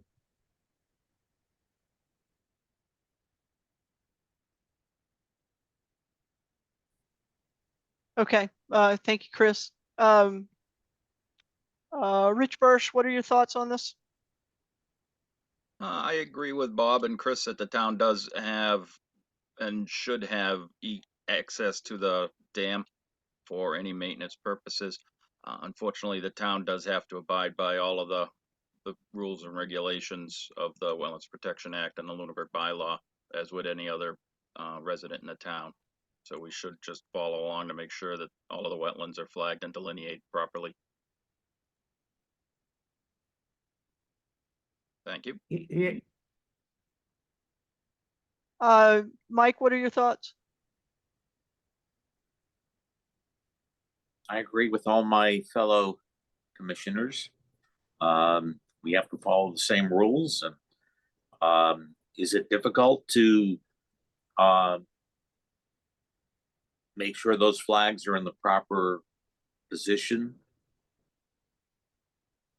And can we make any changes in that access road so we're not going through any delineated areas?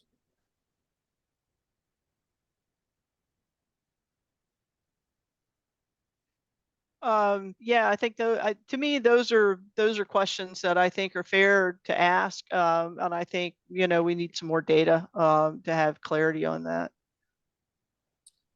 Bob? I really am reluctant to say this, but I'm gonna say it anyway, because I have to, but, first of all, this is within 200 feet of Catocunamug Brook. And, in my research for, doing the website, instructions, for applications, it's my understanding, based on what I read in the regulations, the mass regulations, and in the the Massachusetts Association of Conservation Commissioners handbook, that anything that's within 200 feet of a brook needs to be an NOI, not an RDA. And secondly, if it is going to cross the wetlands, it's got to be an NOI. And I'm very reluctant to say that, but I think I have to, so I just did. Thank you, Bob. And I actually appreciate the work you've been doing in digging through those regulations and doing the website instructions for us too. That's a lot. That's a big, heavy lift. Thank you. That fire road looks like it services multiple residents. Is that an accurate kind of assessment? It looks like it's shared here. Yeah, interesting. I mean, that doesn't change it from being a private way. Sorry, giving everybody a headache, moving too fast. Yeah, and I trust what you say, Bob, because I know you've been digging through all those regulations to get those instructions written out for us. And Bob, you have your hand raised again. Yeah, I'd be surprised if, that land was, it's my understanding that this land around the dam was deeded to the town by the, back in like 1988 or some such date, by LSIC, the Lake Shirley Improvement Corporation. So that the town could maintain the dam, or actually that the town could apply for state money, or someone could apply for state money to repair the dam. And if that, and I'm wondering that I wouldn't be surprised to find, that that the town doesn't have some kind of deeded rights, to access their property off of Fire Road 19 would be the point I was trying to make. Oh, like easement permission or something. Because all those fire roads, they access multiple properties, almost all of them. So otherwise they'd be driveways. Yeah. And Bill, do you happen to know if the town has deeded easement rights there or not? I don't know. It's something I can look into though.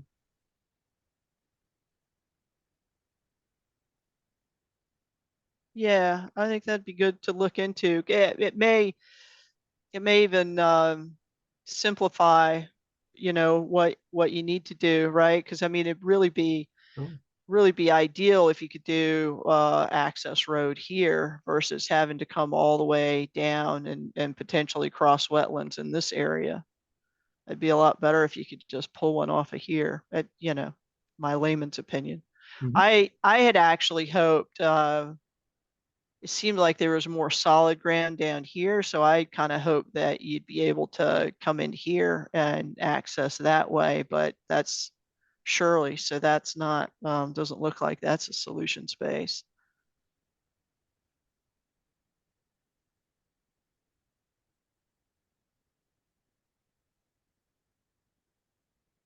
Uh, so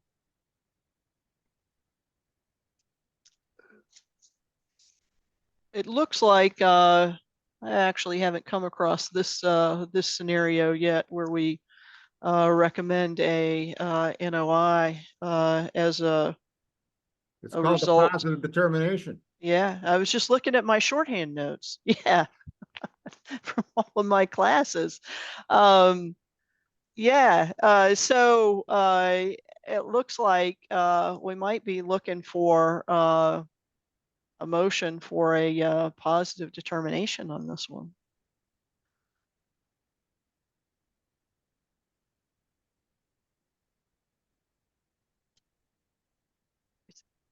Anybody willing to make a motion one way or the other? Or do we I want would to make a table motion this? for- I would make a motion that we have a positive determination on this application and recommend a notice of intent filing. Do we have a second? I'll second that.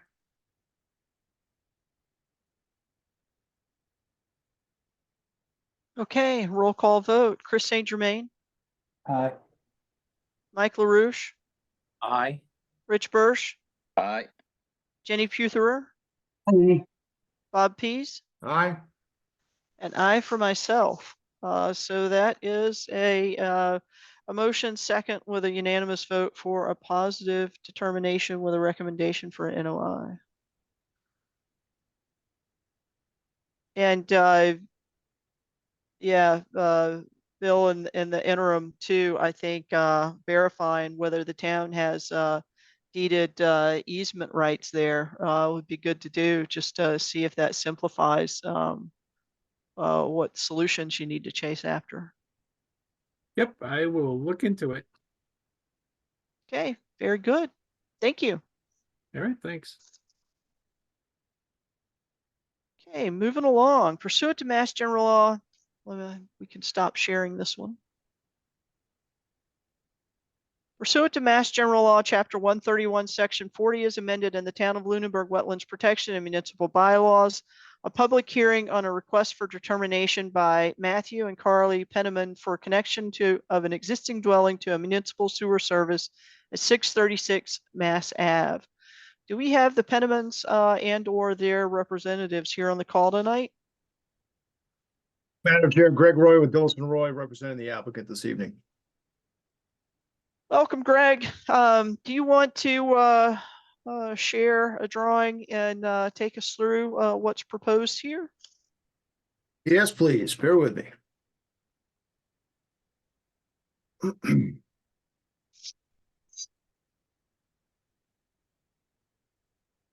Okay, can everybody see that screen? Yes. Okay, so the property is located at 636 Mass Ave, which is right on the corner of Sunny Hill Road and Massachusetts Avenue. So to orientate yourself to the plan, to orientate the members of the commission to the plan, Massachusetts Ave here is along the top of the page in gray, shaded in gray. Sunny Hill is over here on the left-hand side. There are two primary structures on the property. The existing house is shown in the larger brown polygon here with a detached garage structure that's shown here. And there's a driveway that accesses the garage area shown in gray here from Massachusetts Avenue with a turnaround area right here that kicks out to the right. We have flagged the wetlands on the property. We have a wetland flags hung that are highlighted in darker or brighter green right here on the plan. And the associated wetland offsets and buffer zones are shown. This first orange highlighted line is the limit of your 30-foot no disturb zone. The second one is a limit of your 50-foot no structure, no build zone. And this outer orange line here is the limit of the 100-foot buffer zone.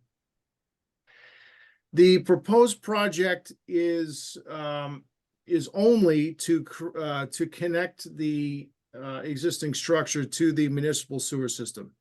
So currently the site is serviced by a septic system, which is in the back of the house, so opposite Massachusetts Avenue. The applicants desire to connect to the municipal sewer system, and will then abandon the septic system in the back of the property, or cease to use it. It won't be used. The interior plumbing inside the building is going to be modified so that the sewer line will be constructed out of the front of the site, on the side that it needs to come out of, to access into the sewer system. The sewer manhole within Massachusetts Avenue is the terminal manhole. So we do not have sewer that runs across the entire frontage of the site. This is the last manhole, the furthest uphill, if you will, on this portion of Massachusetts Avenue. So it is the only point, or the closest point, connection point, is this manhole to the house. So we have proposed a more or less a direct shot from the existing house.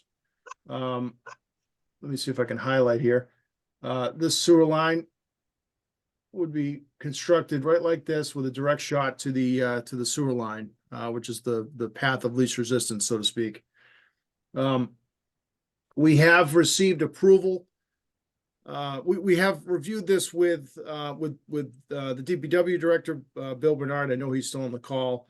And we also have filed with the Massachusetts Department of Transportation for a utility access permit within the state right of way. The Massachusetts Avenue is jurisdictional by the state. That road is a state jurisdictional road, and we actually have received a Mass DOT permit already to perform the work. So we filed this evening a request for determination of applicability, in part because for two reasons. One is, really for three reasons. One is, this is just a utility connection. We're not proposing any new structures or any new paved areas and the like. We expect that the work will be constructed within a very short time window, probably 2 to 3 days. We expect that the work within the right of way will probably take a day of excavation and pipe laying, and then the work to construct the rest of the line to the house would probably take an additional day. So it's a relatively short duration project. And third, the actual location of the sewer line is outside of 50 feet, greater than 50 feet away from from the jurisdictional area. So we felt that an RDA here would be appropriate, given the scale and location of the proposed work. I did want to talk a little bit about the erosion control barrier and why we chose to place it where we did. We're proposing the erosion control barrier along this heavy dotted line, or heavy dashed line here. We would connect from the edge of the garage all the way around the existing paved area and up to the edge of the pavement in Route 2A. That's really not, we would ordinarily put this a lot closer to the proposed work, but it really doesn't make any sense to do that, whereas most of that, or at least half of that line would have to be constructed over the existing driveway, and there's really no way to secure, stake that erosion control barrier in place such that it would be effective in any way. So we chose to wrap the existing driveway and kind of hug that existing driveway to make sure that there was no silt that would wash across the driveway area into the down gradient buffer zone and wetland resource areas. We did also to in an effort to try and minimize even the potential for that to happen, we're showing a proposed stockpile. Oops, sorry about that. We're proposing we are showing a proposed stockpile area over here, which is this bubbled line here, which is on the upgradient side of the proposed utility connection. So we're committing to keep the spoil pile from the trench as far away from the wetland area, resource area as possible. And then lastly, relative to our decision on the erosion control barrier, it's very flat from the point where we'll be doing the excavation across this driveway. It's less than 2%. It's probably closer to 1%. So we really do not believe that there will be much potential for erosion. Again, because of the slopes and also because of the duration of the project. This type of thing,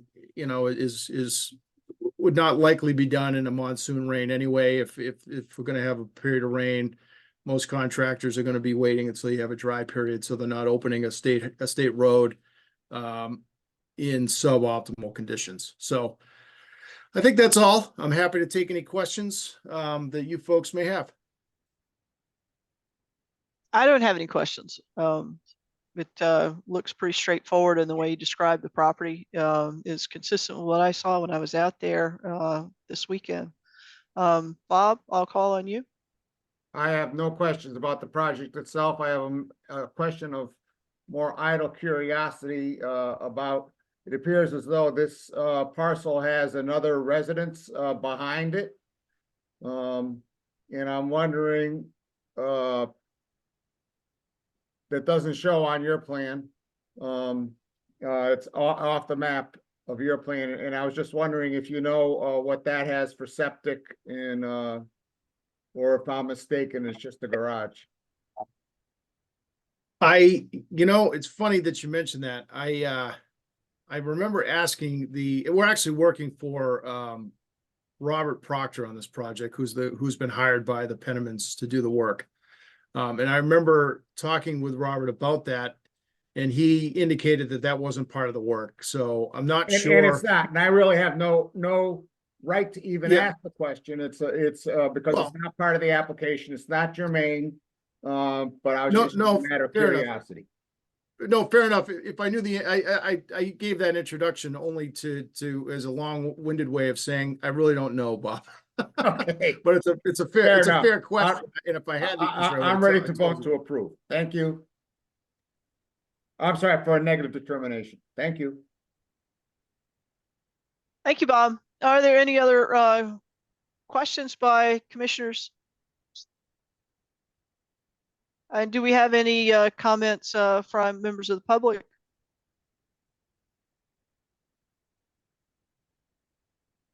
Not seeing any hands raised, so I think I'm looking for a motion from my commissioners. I move for a negative determination. Second, Rich Birch. Okay, Bob, you got it out of your mouth first. Chris actually was en route, so I'll say Bob has the motion and Chris has the second. Okay, we'll go for a roll call vote on a negative determination. Chris St. Germain. Aye. Mike LaRouche. Aye. Rich Birch. Aye. Jenny Putherer. Aye.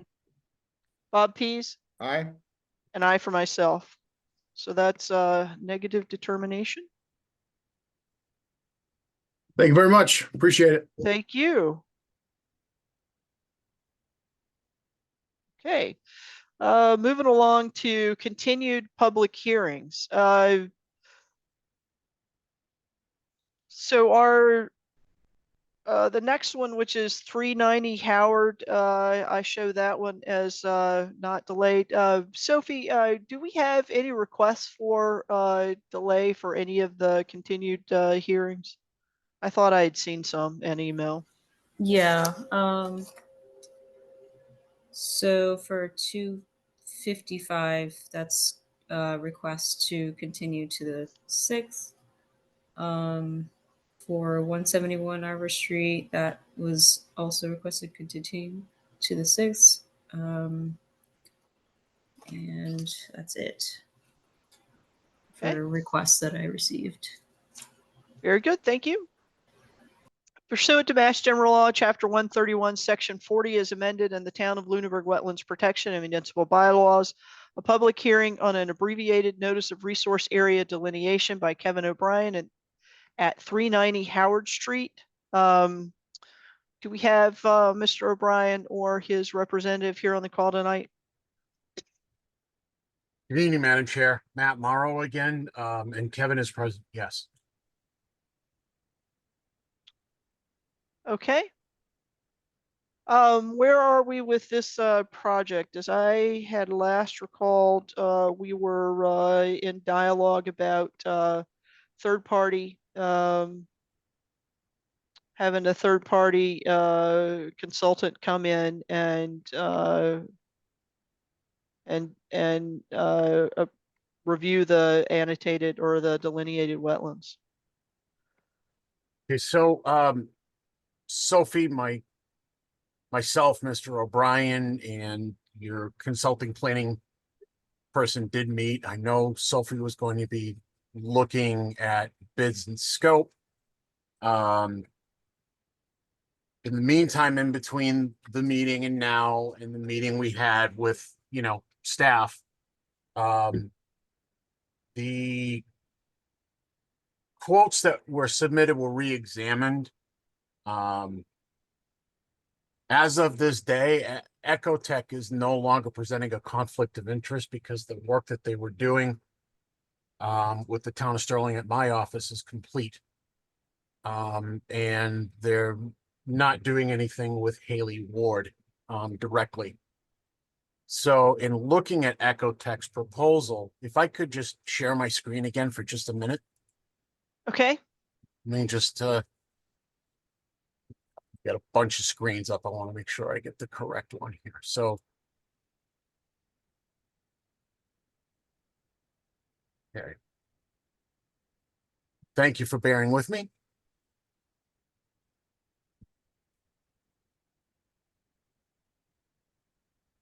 Okay, can you guys see that all right? I can. All right, good. Yeah, just wanted to make sure. So essentially, this is the lot in its entirety, which is the original configuration of the lot, which is what the ANRAD was put in for. So what we asked on the ANRAD, they were bordering vegetated wetlands that were delineated. They had been relocated by survey. I know Mr. Rowe is going to generate the requested letter for the commission as requested.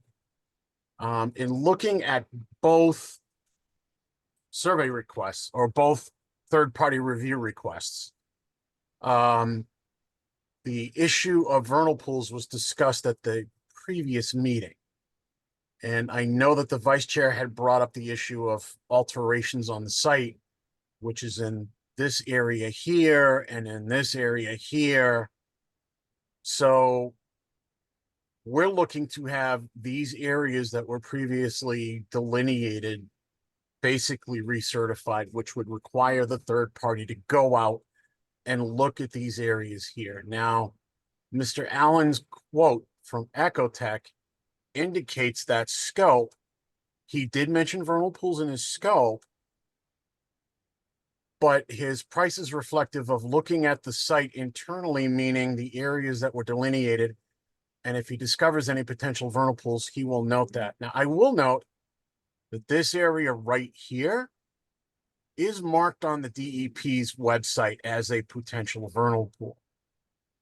So any NOI that would be filed, and we're not seeking certification on anything, just the confirmation on the BVW line. So if he looks at this and says it bears further examination, if any work is proposed in this area, that will be re-examined for whether or not it's a vernal pool.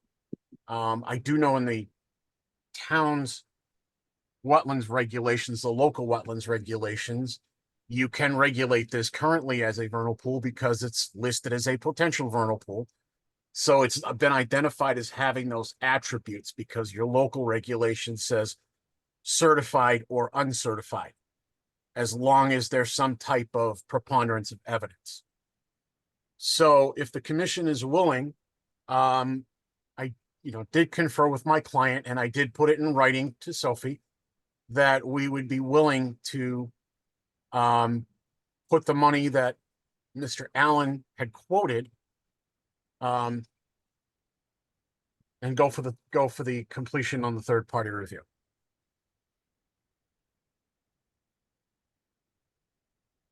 Especially with the weather warming up and the snow getting ready to disappear, knocking on wood. The season is starting to open up, so it would be a good time to have people actually look at it that your reviewer would have the expertise to do. Matt, I've not had a chance to look at those quotes in detail. What was the difference in scope between Ecotech and some of the other consultants that provided quotes? So was there a difference in scope, or was there just a difference in cost? It's very similar in scope. The costs are very different, but when you look at Mr. We'll say Oxbow, when you look at Mr. Butler's proposal, his price being as elevated as it is, says to me that you see, he does vernal pool certification, wildlife habitat protection. If you develop in a wildlife habitat, he does the turtle sweeps and all of that. So when he looked at vernal pool, he's looking at this entire area, looking to see if he can find a vernal pool and then working to certify it. Mr. Allen's proposal basically says, okay, I'll look over the site. Basically, I interpret Mr. Allen's language to mean, we've got wetlands here, we've got wetlands here, we've got wetlands here. In order to do that, like we did, he would have to walk most of the site. So in doing so, if he comes upon an area while he is in the midst of examining the wetland delineation, or say, for example, he finds a wetland offshoot up here that he thinks needs to be added to the delineation, and he discovers like a vernal pool or something that has a potential, he's going to note it down, and that's fine. That's not a problem. That's not an issue. Okay, thank you, Matt. I'll open the floor for commissioners to ask questions or make comments.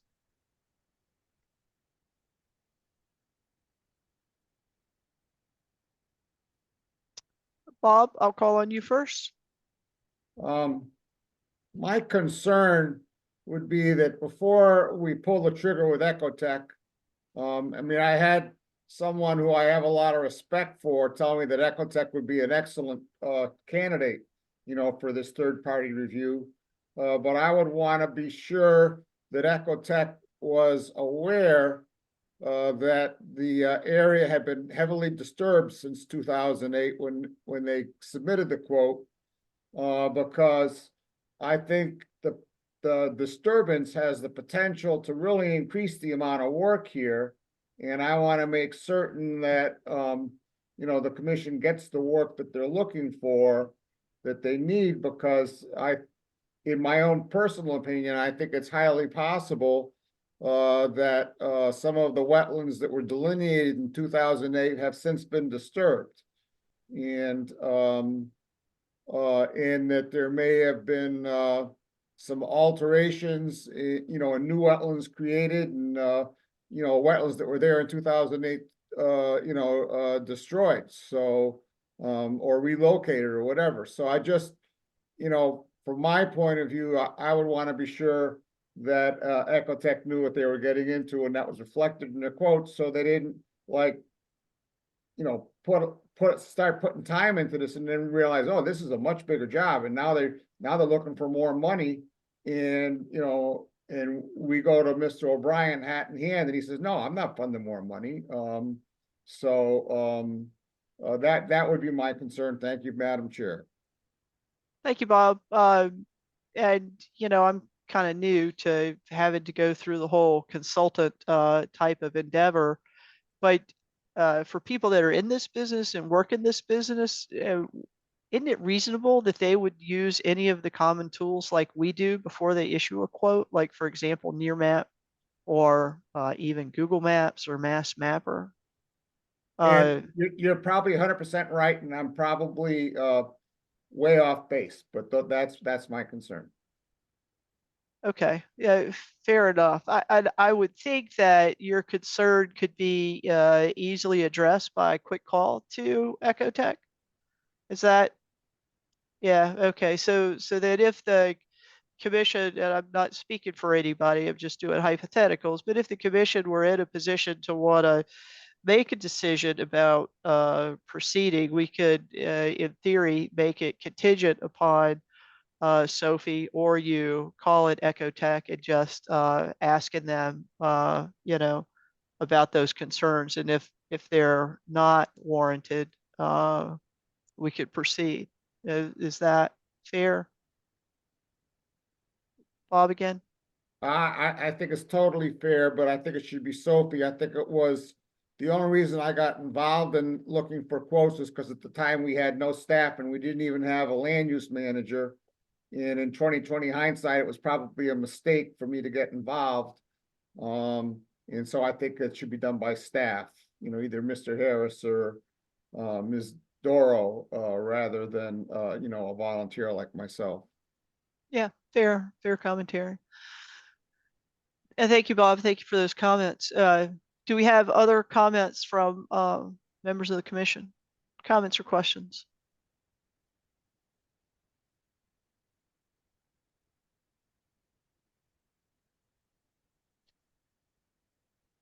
Okay, and I am seeing none. Do we have questions or comments from members of the public? Madam Chair, if I may. Yes, Matt. You Okay, may. I don't know if, because my computer can be quirky, so I pulled up an ortho photo that I kind of drew a schematic of the lot over compared to the plan. I don't know if you can see them side by side. No, we see one Okay. drawing. Let me see if I can do this the right way. So I'm going to pull up a schematic of the actual lot based on the ortho photo. Okay. So this is what we've got right now. So you've got wetlands basically here. There's the potential vernal pool that was marked. You've got wetlands that basically go up over here.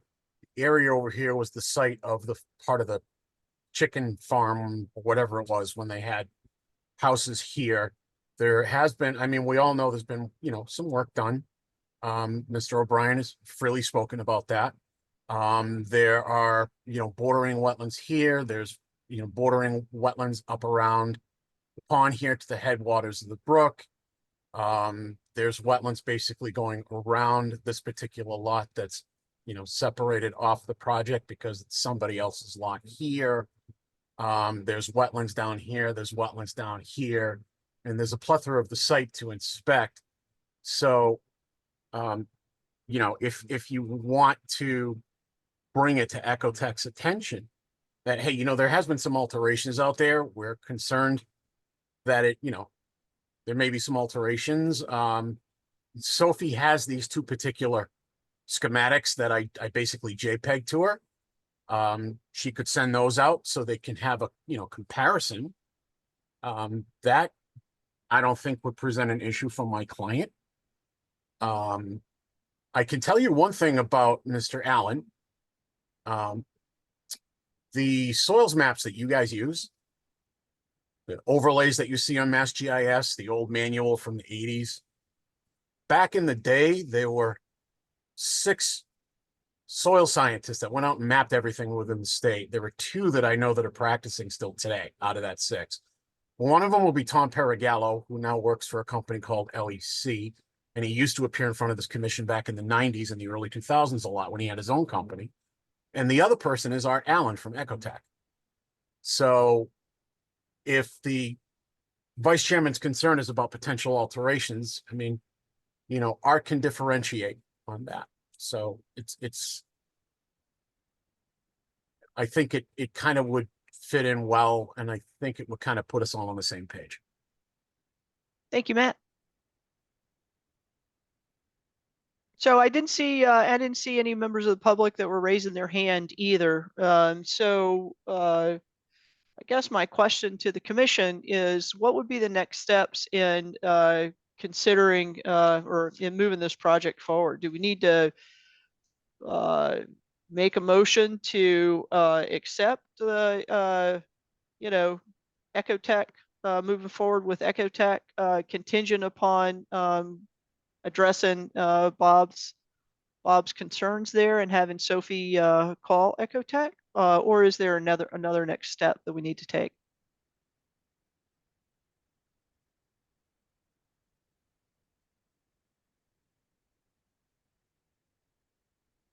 Rich. Thank you, Madam Chair. I think at this point, it's just a matter of accepting the quote from Ecotech and recommending them as a third-party reviewer, and that we do have the approval of the applicant. And now staff can go through and follow up on the quotes that we have in the initiation of the 53G funding and the paperwork for that and the actual funding of the account. Then at that point, the town is responsible for hiring the third-party reviewer, paying the third-party reviewer, and they work with the applicant's agent to verify all of the details of the application. And then their report will be presented to us for our review and continuation of this application. Very good. So it looks like I am looking for a motion, and for whoever does that motion, I would recommend you consider accepting Bob's condition of a quick call to Ecotech to establish. Bob, you have your hand raised? That's because I was gonna make a motion. Second. Oh, well, I got to look up to see those things. Okay, Bob, now is yours contingent on the Yeah, I call? move that we approve the use of Ecotech contingent upon staff confirming that Ecotech is aware of the disturbance that's taking place on the property when when they form the quote. And I think I Second. heard a second from Rich. Yep. Thank you. So we will go to a roll call vote. Chris St. Germain, Aye. Mike LaRouche, Aye. Rich Bursch, Aye. Jenny Putherer. I can't vote on this one.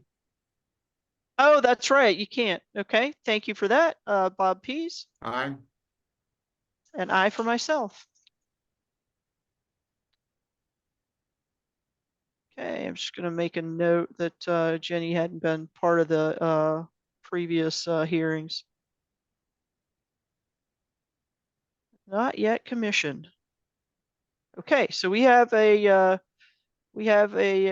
unanimous approval because Jenny was not eligible to vote for accepting Ecotech's as the third-party consultant, and that's contingent upon Sophie making that call to Ecotech to confirm their awareness of the level of disturbance.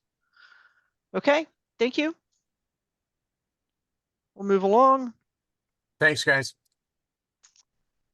Pursuant to Mass General Law, Chapter 131, Section 40 is amended in the Town of Lunenburg Wetlands Protection and Municipal Bylaws. A public hearing on a notice of intent by Stephen McSweeney for the construction of, wasn't supposed to read this one in. Yeah, because we gotta continue it. Okay. For the construction of a single-family home and associated site work at 255 Sunny Hill Road. And as Sophie mentioned before, the applicant has made a request to continue to March 6th. So do we have a similar motion for continuance by a member of the commission? So moved. Second, Mike. Okay. Bob Pease and Mike LaRouche. Roll call vote. Chris St. Germain, Aye. Mike LaRouche, Aye. Rich Bursch. Aye. Jenny's not eligible to vote. Bob Pease, Aye. and I for myself. And I just looked up and I saw that Ken Patton, you have your hand raised. I'm sorry I didn't see that. Mr. Patton, I'll call on you. Yes, Madam Chair. In light of this project being on the agenda for tonight, I'd like the opportunity to to comment. I wasn't permitted last meeting from February 7th because they had requested a continuance. And I think, Mr. Patton, hold on just a minute. I think as a matter of process, we might not be able to allow you to comment tonight. Rich and Bob are much more proficient in the rules of public meeting than I am. So let me just ask that question of, are we allowed to allow Ken to comment? No, we're not allowed to. Bob, you're shaking your head no. Rich, Is that because of the vote you just took? I think it's because the applicant's not here. Unfortunately, I don't see Matt, so it's hard to have comments when the applicant and their agent are not here to respond. And Yeah. this is a, if I recall correctly, this is, Brian's application. And he's definitely not here, and they definitely asked for a continuance.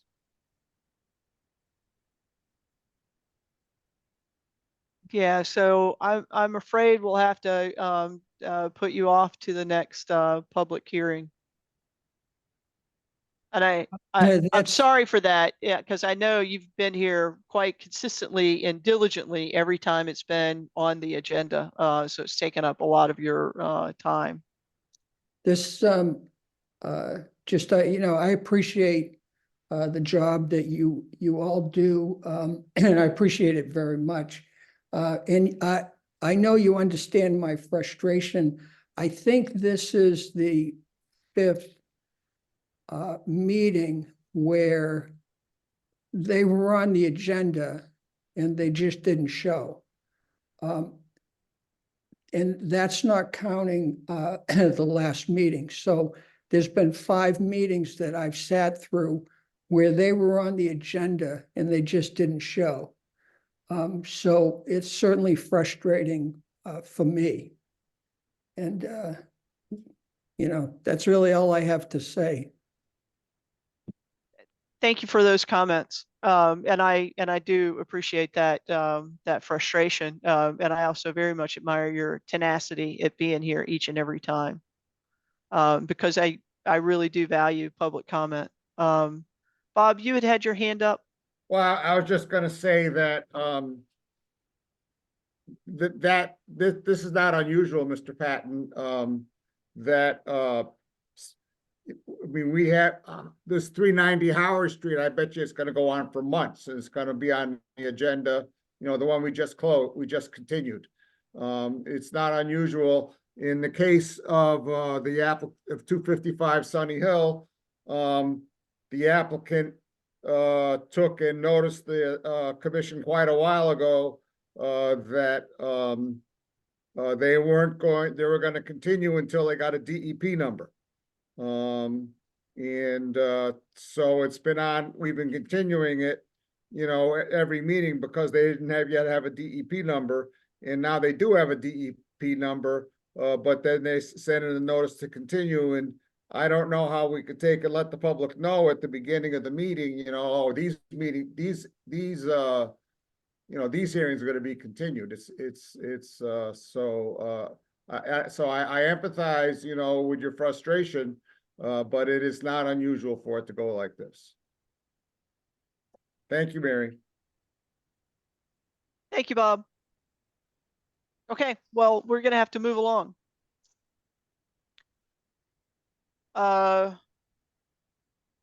Yeah, we did the roll call vote, right? Not misremembering that. Okay, pursuant to Mass General Law, Chapter 131, Section 40 is amended, and the Town of Lunenburg Wetlands Protection and Municipal Bylaws, a public hearing on a notice of intent by Steve Powell for the construction of a single family and associated site work at 171 Arbor Street. And I think, Sophie, you said we had the applicant had requested a continuance to March 6th on that one as well. Yes, that's correct. Okay. Do we have a second from a member of the commission? Second, Mike. Oh, a motion and a second. I'm jumping ahead.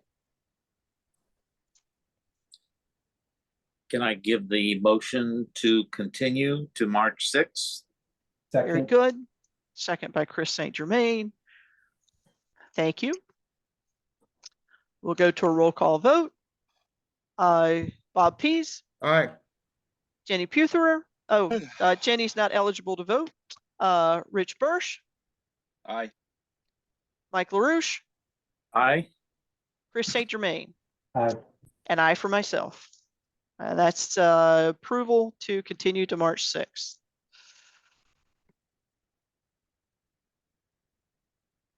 Pursuant to Mass General Law, Chapter 131, Section 40 as amended, and the Town of Lunenburg Wetlands Protection and Municipal Bylaws, a public hearing on a notice of intent by Temrick Realty Trust for the construction of a single-family home and septic at 20 Kilburn Street, Lot 2.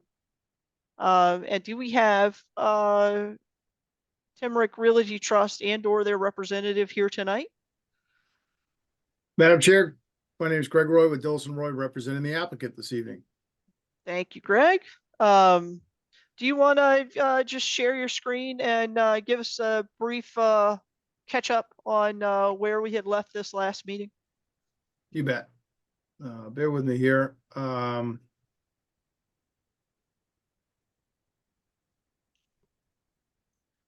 Hang on, I'm trying to do too many fancy things with my software here.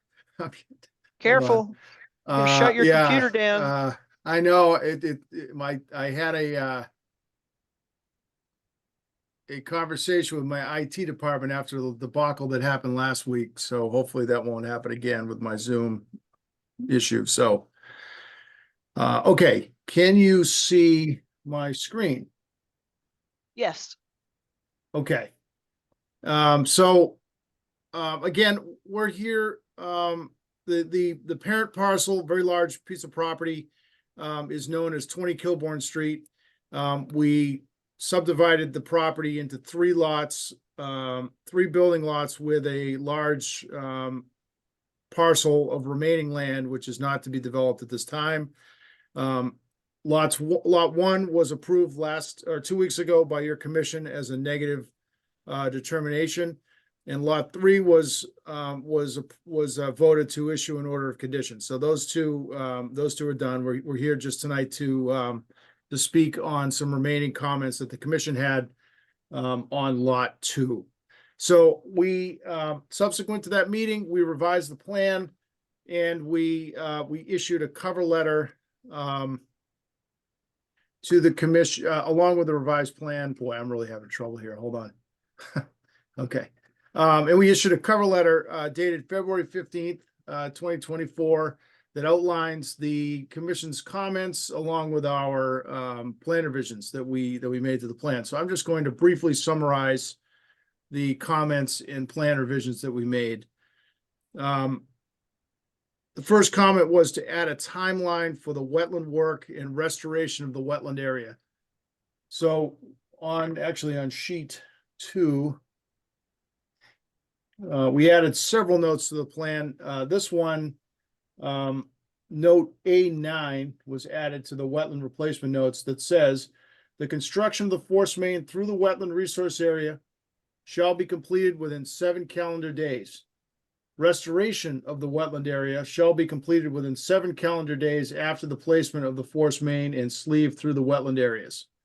So as we discussed, we're giving ourselves a set construction window of 7 days and then a set restoration window of 7 days thereafter to get that work done. So the intent is to have the contractor in and out of that area as fast as possible and not hop and go to other portions of the work or other projects. The second comment requested to add notes pertaining to notification of work within the wetland to the Conservation Commission prior to construction. So, and I'm going to actually piggyback. The third comment was that the commission will require the submittal of a construction schedule for work within the wetland prior to construction. So we consolidated that into note A8. And that note says, the contractor shall notify the Lunenburg Conservation Commission prior to the beginning of work within the wetland area. This notification shall be accompanied by a schedule and procedure for excavation, placement of sewer sleeve and force main, backfilling and wetland restoration work within the resource area. This schedule and procedures shall be sufficient to document compliance with the requirements of the order conditions and with the approved plans and specifications thereon. So we've consolidated both of those comments into that note requiring notification, and also along with that notification, submittal of a construction schedule and sort of means and methods for how they plan to do the work. Comment number 4 was to adjust the boulder spacing, a permanent demarcation to 25 feet. So I'm hopping around here a little bit. I apologize if I'm making you seasick. But we have tightened the boulder spacing up to 25 feet. So that was done per your comment. Comment number 5 was to add a note requiring that an inventory of, I'm going to skip that because then I have to jump back to the next page. So bear with me. Comment 6 was to add the limit of work note at the erosion control barrier line. So we have indicated here in this call out that that is intended to be the limit of work along the location of the erosion control barrier. And then finally, back on this page, I should have consolidated these comments a little bit better. The comment was to add a note requiring that an inventory of plants be performed within the wetland area prior to construction, and that replacement planting shall be based on this inventory. So our note says that prior to construction within the wetland resource area, an inventory of wetland shrubs shall be taken within the work area.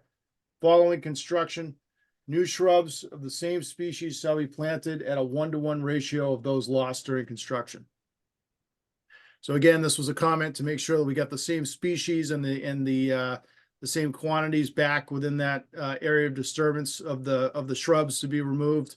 Again, there are no trees proposed to be removed. We've survey located those, and we've positioned the proposed crossing outside of that, outside of areas that would require tree removal.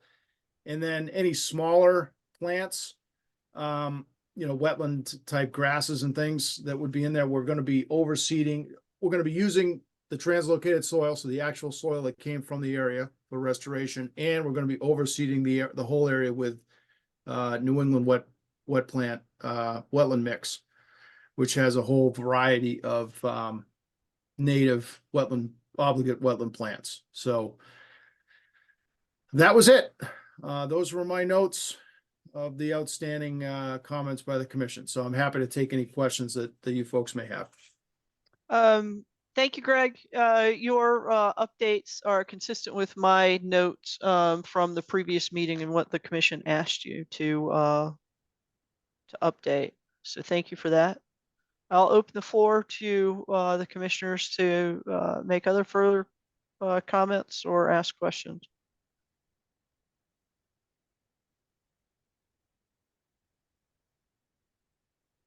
And I'm not seeing any hands. I'll also open the floor for members of the public to make comments or ask questions.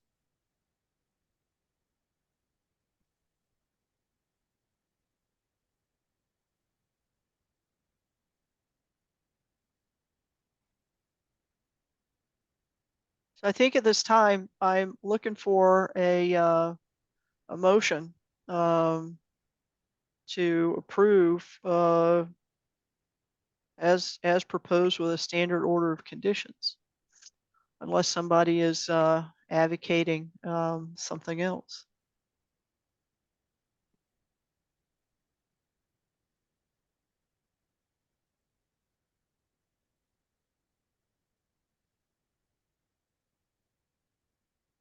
I move that we proceed with the standard order of conditions.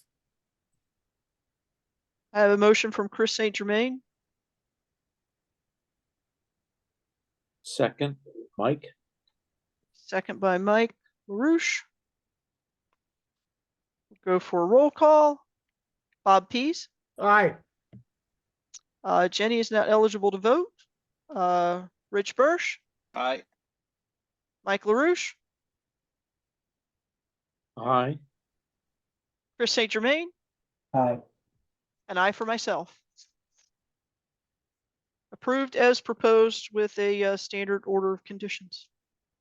Thank you, Greg. Thank you very much. I appreciate it. And again, if I may, I know this one took a long time, and I know that I was one of those engineers that continued for a long time. So again, I know I've said it before, but I apologize if that caused any inconvenience with the commission or with any of the members of the public. So thanks for sticking with us on this one. I appreciate it. Thank you, Greg. We'll send you the bill. Touche. Hey, So- I actually, if you might, I actually have a public comment that's that's a little related to that, if you would permit it, Madam Chair. Well, Greg, you did such a good job of taking notes and doing everything that we asked you to do. I think I will permit it.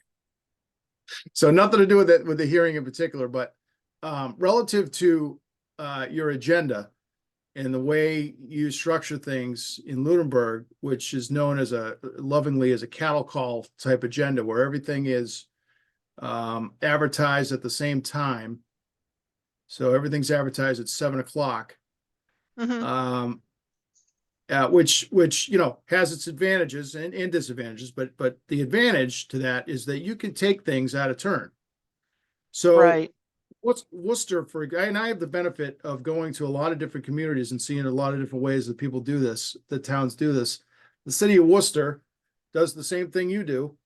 They have cattle call, they advertise everything at 6 o'clock, and they have 20 or 30 hearings, as you can imagine, in the city of Worcester. And after 6 o'clock comes around, the first order of business is to list the hearings that are going to be continued. So they just go right through and they say items number 1, 5, 7, 8, 10, 13, 15, and 25 are not going to be heard this evening. And they say it right at the beginning of the meeting, and then that gives people a chance to leave if they were there. So just a suggestion, you may consider that, and I think you have the ability to do that because of the way you've structured your agenda with the timing, and that everything is I advertised. think that's at 7. an excellent suggestion, and it is nice to hear that. In my day job, we call that industry best practice kind of information. I'd love to hear any recommendations that you or other folks that attend other meetings have about how we can optimize these meetings for, not just for ourselves, but for the members of the public that have been hanging out and being really diligent, about sticking with these hearings as they get continued. Yeah, it's particularly when you have a night like, more so last meeting where you had a lengthy Lake Shirley presentation on top of one hearing that went pretty long. It can get to be pretty late, and that's one way to handle it. The other way to handle it is sort of the Stowe model, where I get called the day or two before. If they haven't heard from me the day or two before they're getting ready to put their agenda, I get called and I say, Greg, are you coming or not? If you're not, we're not putting you on the agenda. So that if there's no new material, you just don't put them on the agenda. And that's just that's the hold the consultant and the applicant's butt to the fire model. So, you could consider that too. Anyway, just my 2 cents. You can take it or leave it. So I appreciate that. Chris, you had a question or comment? Yeah, I have a question for Greg. Greg, the way you described it, are they roll calling those continuances? It sounds like it just announced these 5 aren't being held. Do they roll call them?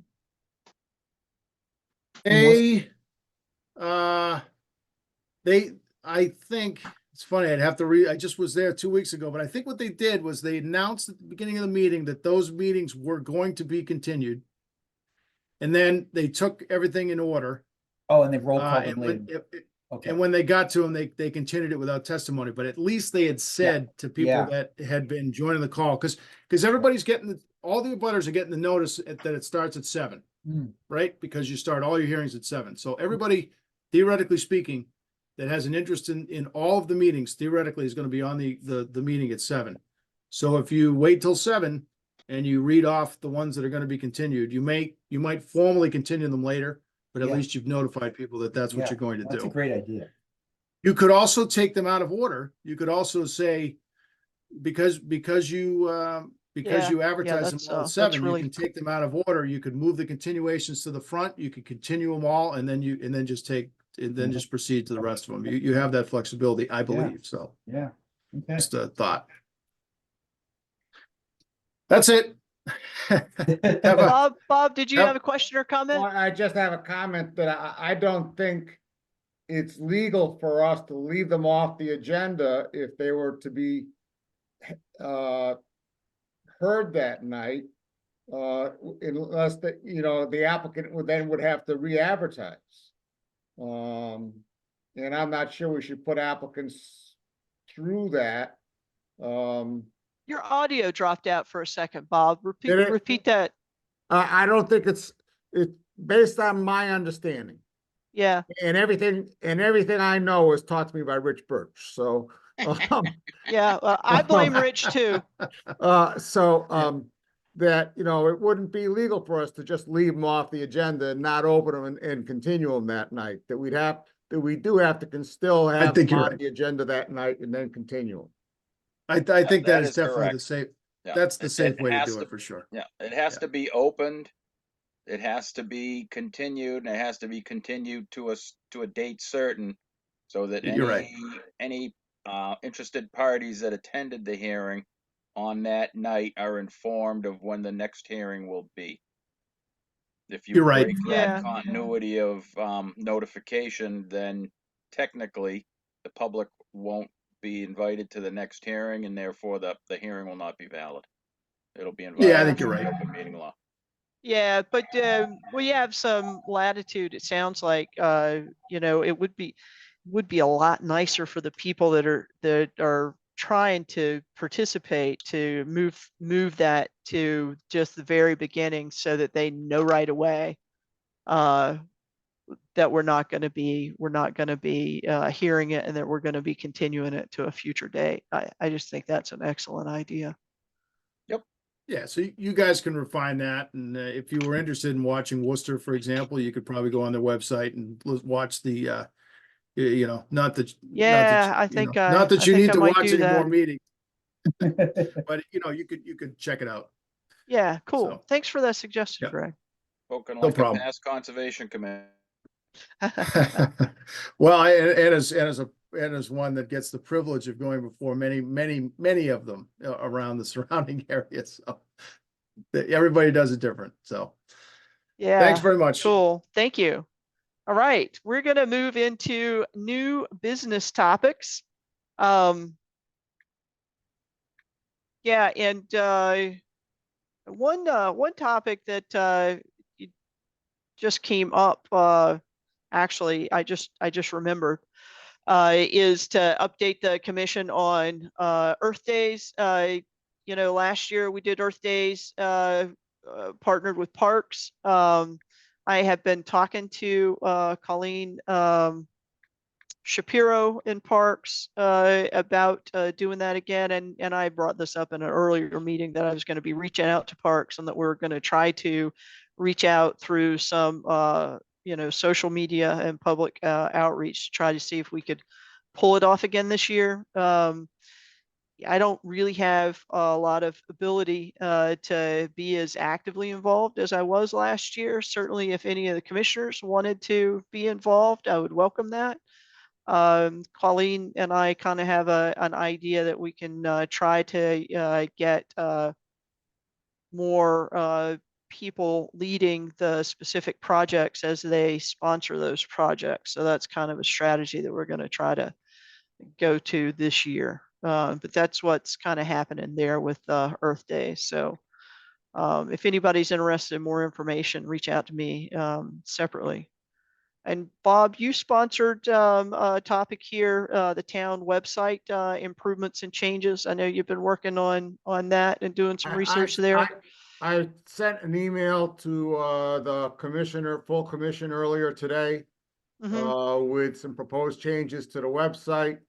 Our website's basically been ripped apart, and there's some misinformation, and there's been a need, the staff has expressed a need for months now that there needs to be more information about the application process, so that people can look at the website, you know, and they're not answering the same question over and over and over again in the office. You know, the people can look at they can refer people to the website. And so I attempted to do that.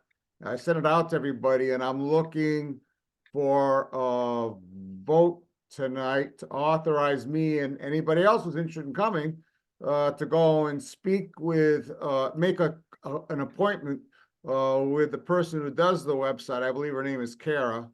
You know, to talk about restructuring the commission's website and putting a lot more information about the application process and all the right forms and all that stuff.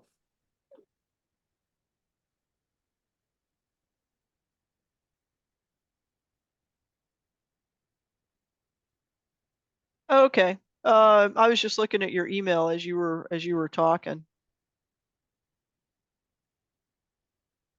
Anybody have any questions or comments? Chris, you have your hand raised. Go ahead.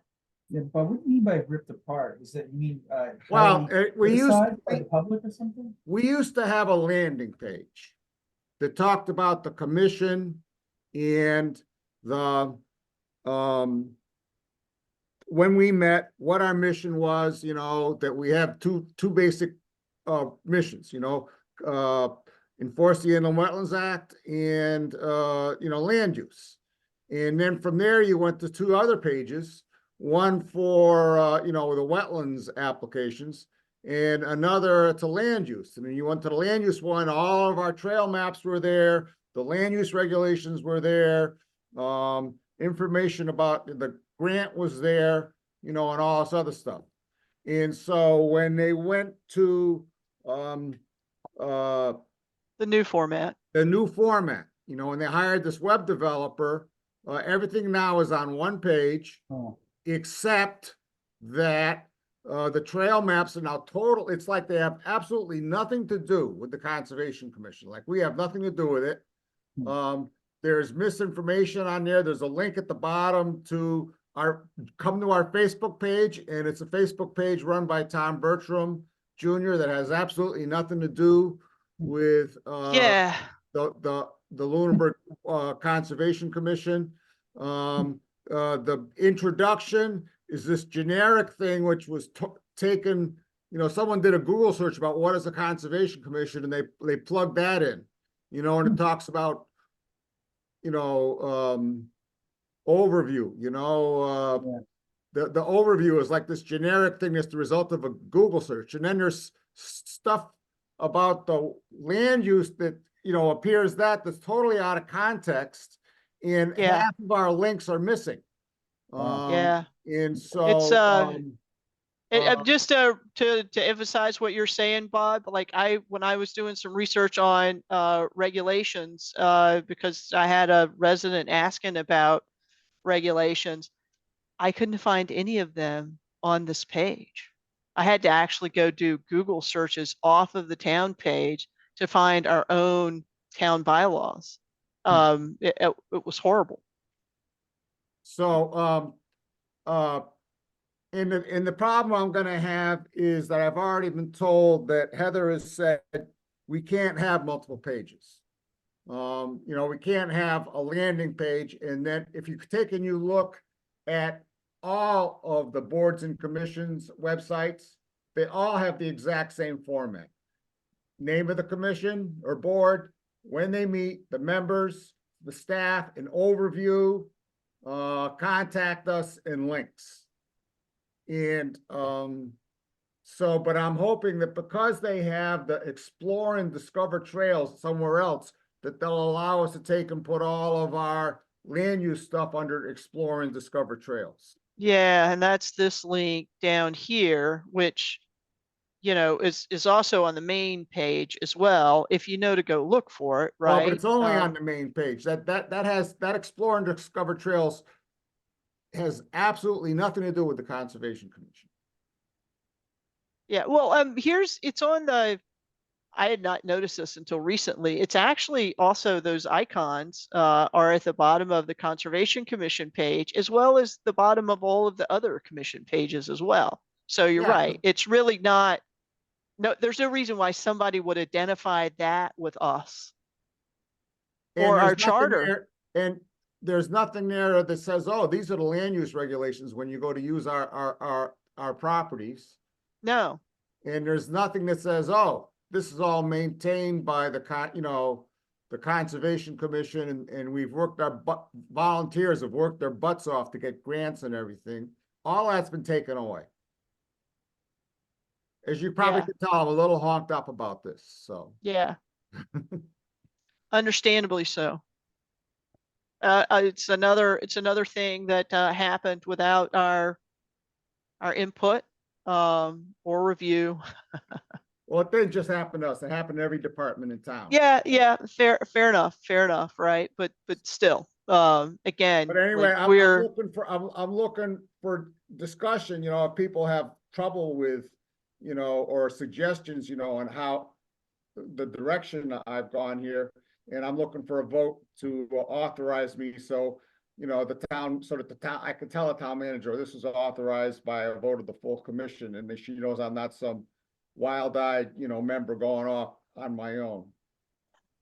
I would make that motion that Bob, oh, Chris, you have your hand up.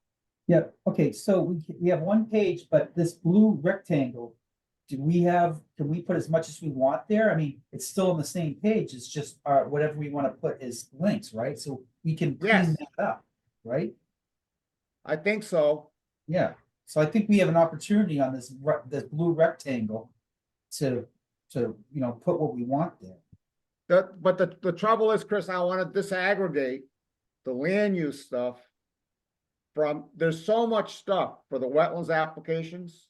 If you looked at that thing I sent out, I want to somehow like disaggregate, make it separate, land use from, It'd be even better if we could put a header in that blue area and say, hey, here are wetlands regulations, and then have another section and header that says this is, conservation land information, and another header that has, what was the third thing that you had, Bob? You had three. That's all we would need, because Okay, yeah, the landing page is going to be like this overview stuff. It just has to be rewritten. yeah. And I've been working on that, but Yeah. So Bob, I do have I would like for I would like to advocate for the pollinator habitat to actually have some information there, because I do feel like that's a resource on our conservation land that we could do a better job of making the public aware of. So I would like to have something there. Mike and I had written something up that was just kind of a description. We got Jenny's input on it. And I can send that to you. But I would make a motion that Bob be our representative on behalf of the commission in talking to the town and the town resources that are managed in this webpage, and advocate that we, have that he be our representative and to make the changes that he's proposing. So moved. Second, Mike. Okay, roll call vote. Very good. Chris St. Germain, Aye. Mike LaRouche, Aye. Rich Birch, Aye. Jenny Putherer, Hi. Bob Pease, aye. and I for myself. Bob's anointed. Thank you.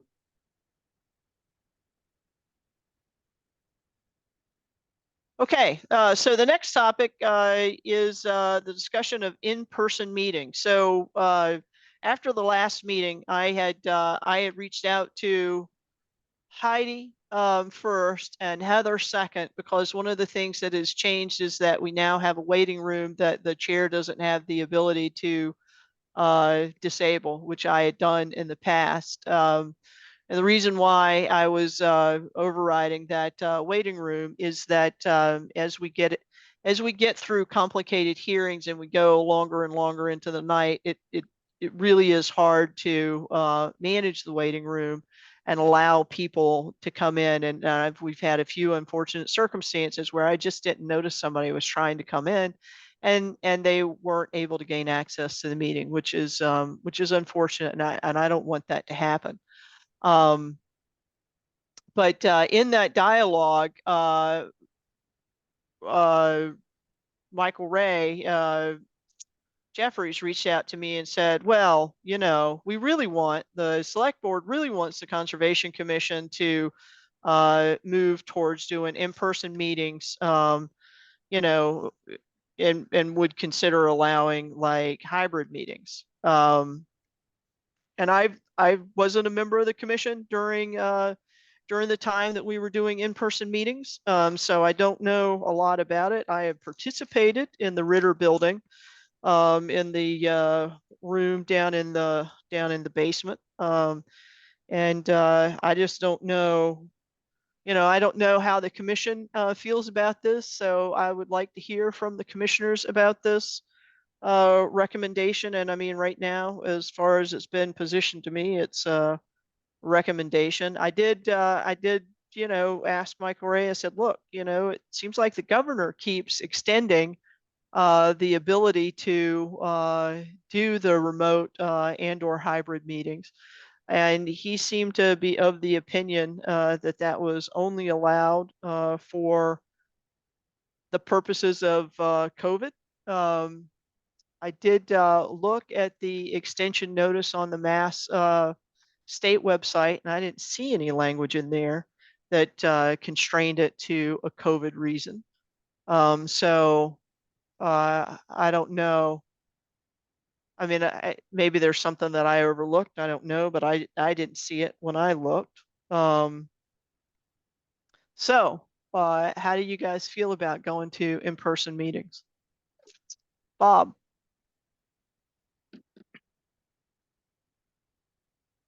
I think the public would be poorly served if we went to in-person meetings.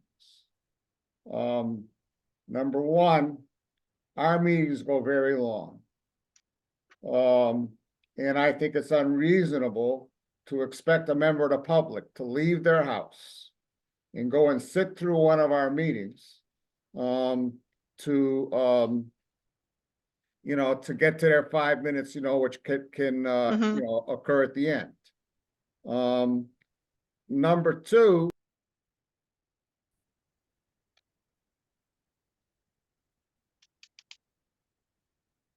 Oh, Bob, you somehow went on mute. I got number two, and then I didn't hear anything. is this better? Yeah. Okay, sorry, I don't know what happened here. Number better, it's two, relative. we spent a lot of time looking at plans. And when we used to meet in the Ritter, the people sitting at the table can see the plans, but nobody else can.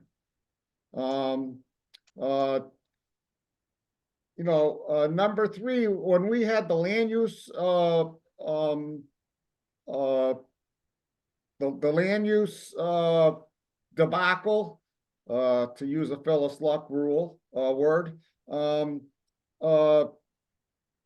we had meetings where there were 90 people there. None of the rooms that they provide us to meet with can accommodate 90 people.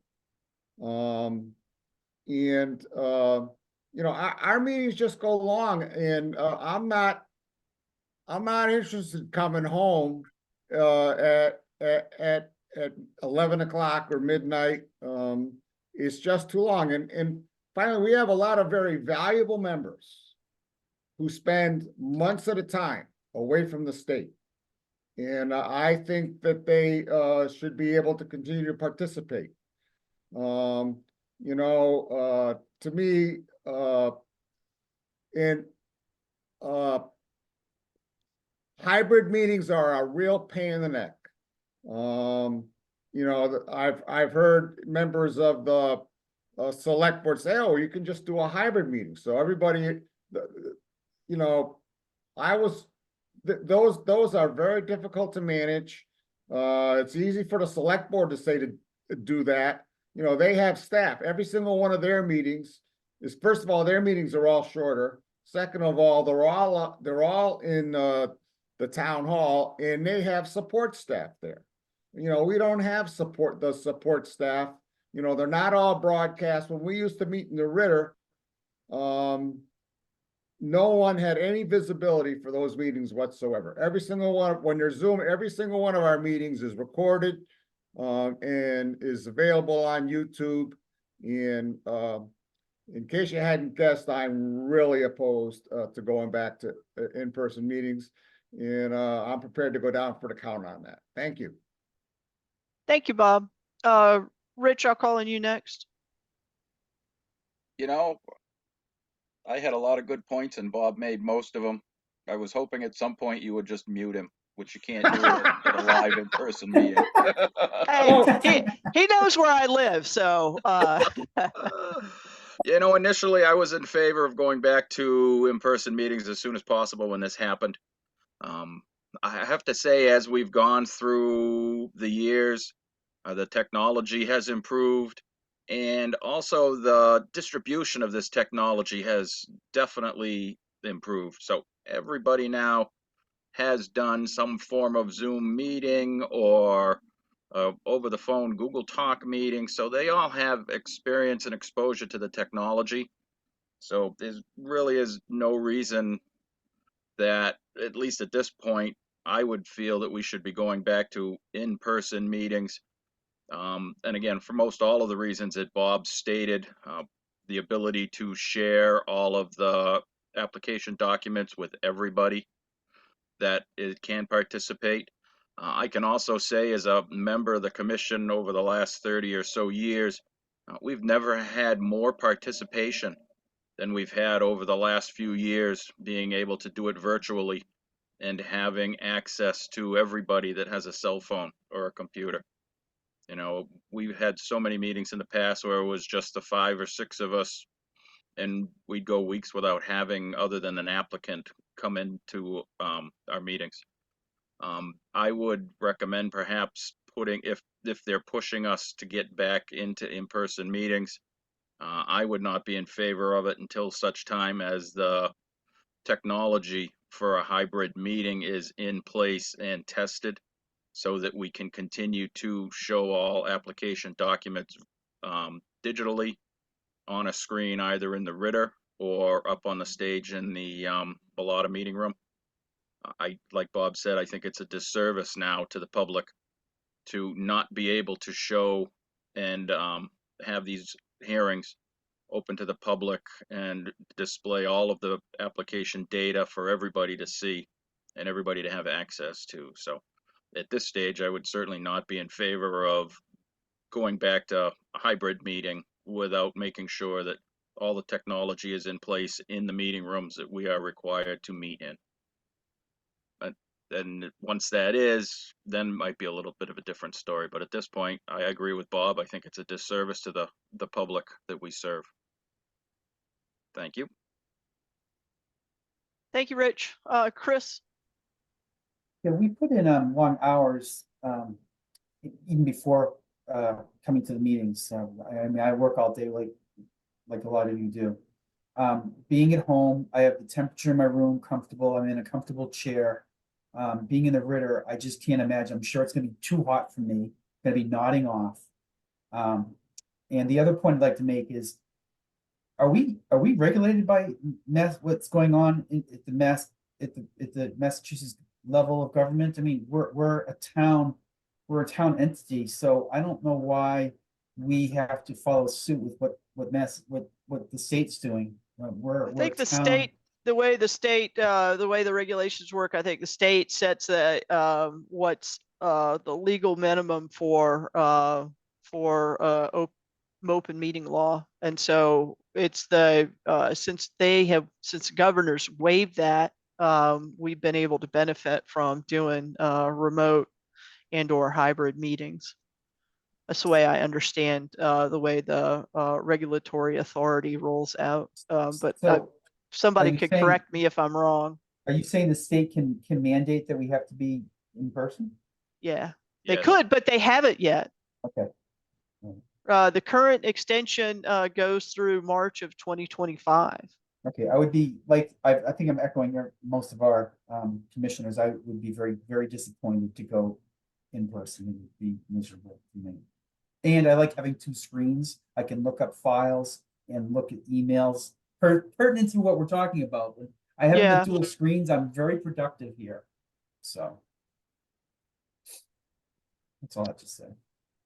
Thank you, Chris. Bob, you had your hand up again. There was one more point I forgot to make, is that, in my opinion, when we had in-person meetings, the chair had less control and they lasted longer.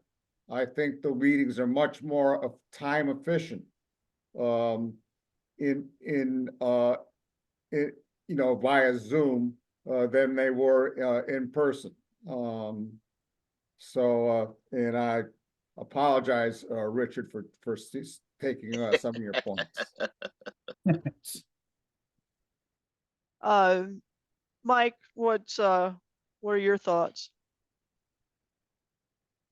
Yeah, I want to echo what everyone has been saying. I too appreciate the fact that I can attend and participate in a meeting when I'm not in my hometown that week.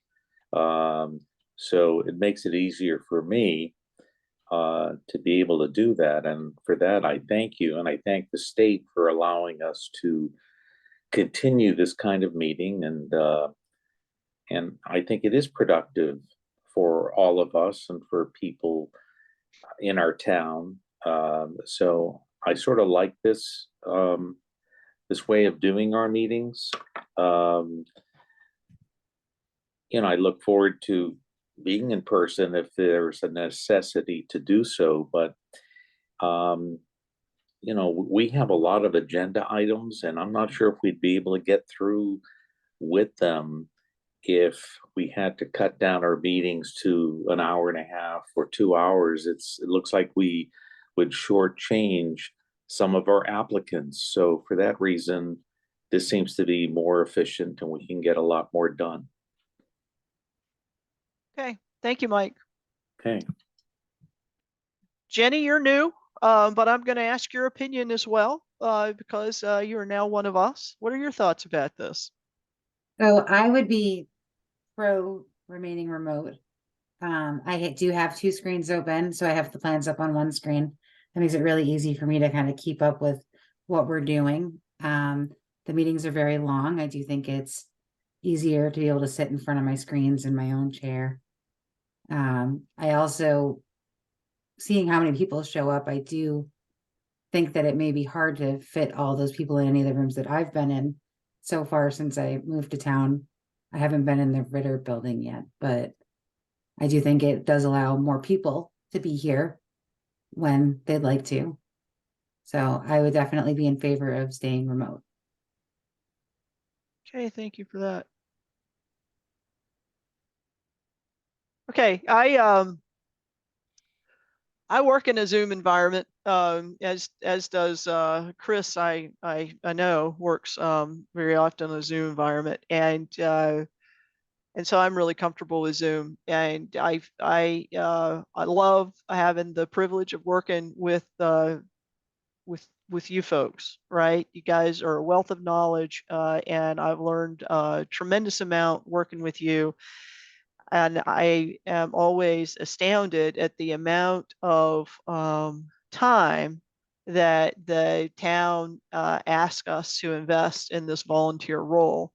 And in my opinion, the town should be doing more to make it easy for people to volunteer and not putting obstacles in place that would keep us from having access to the talent like the people that are currently on this commission and I have the privilege of serving with.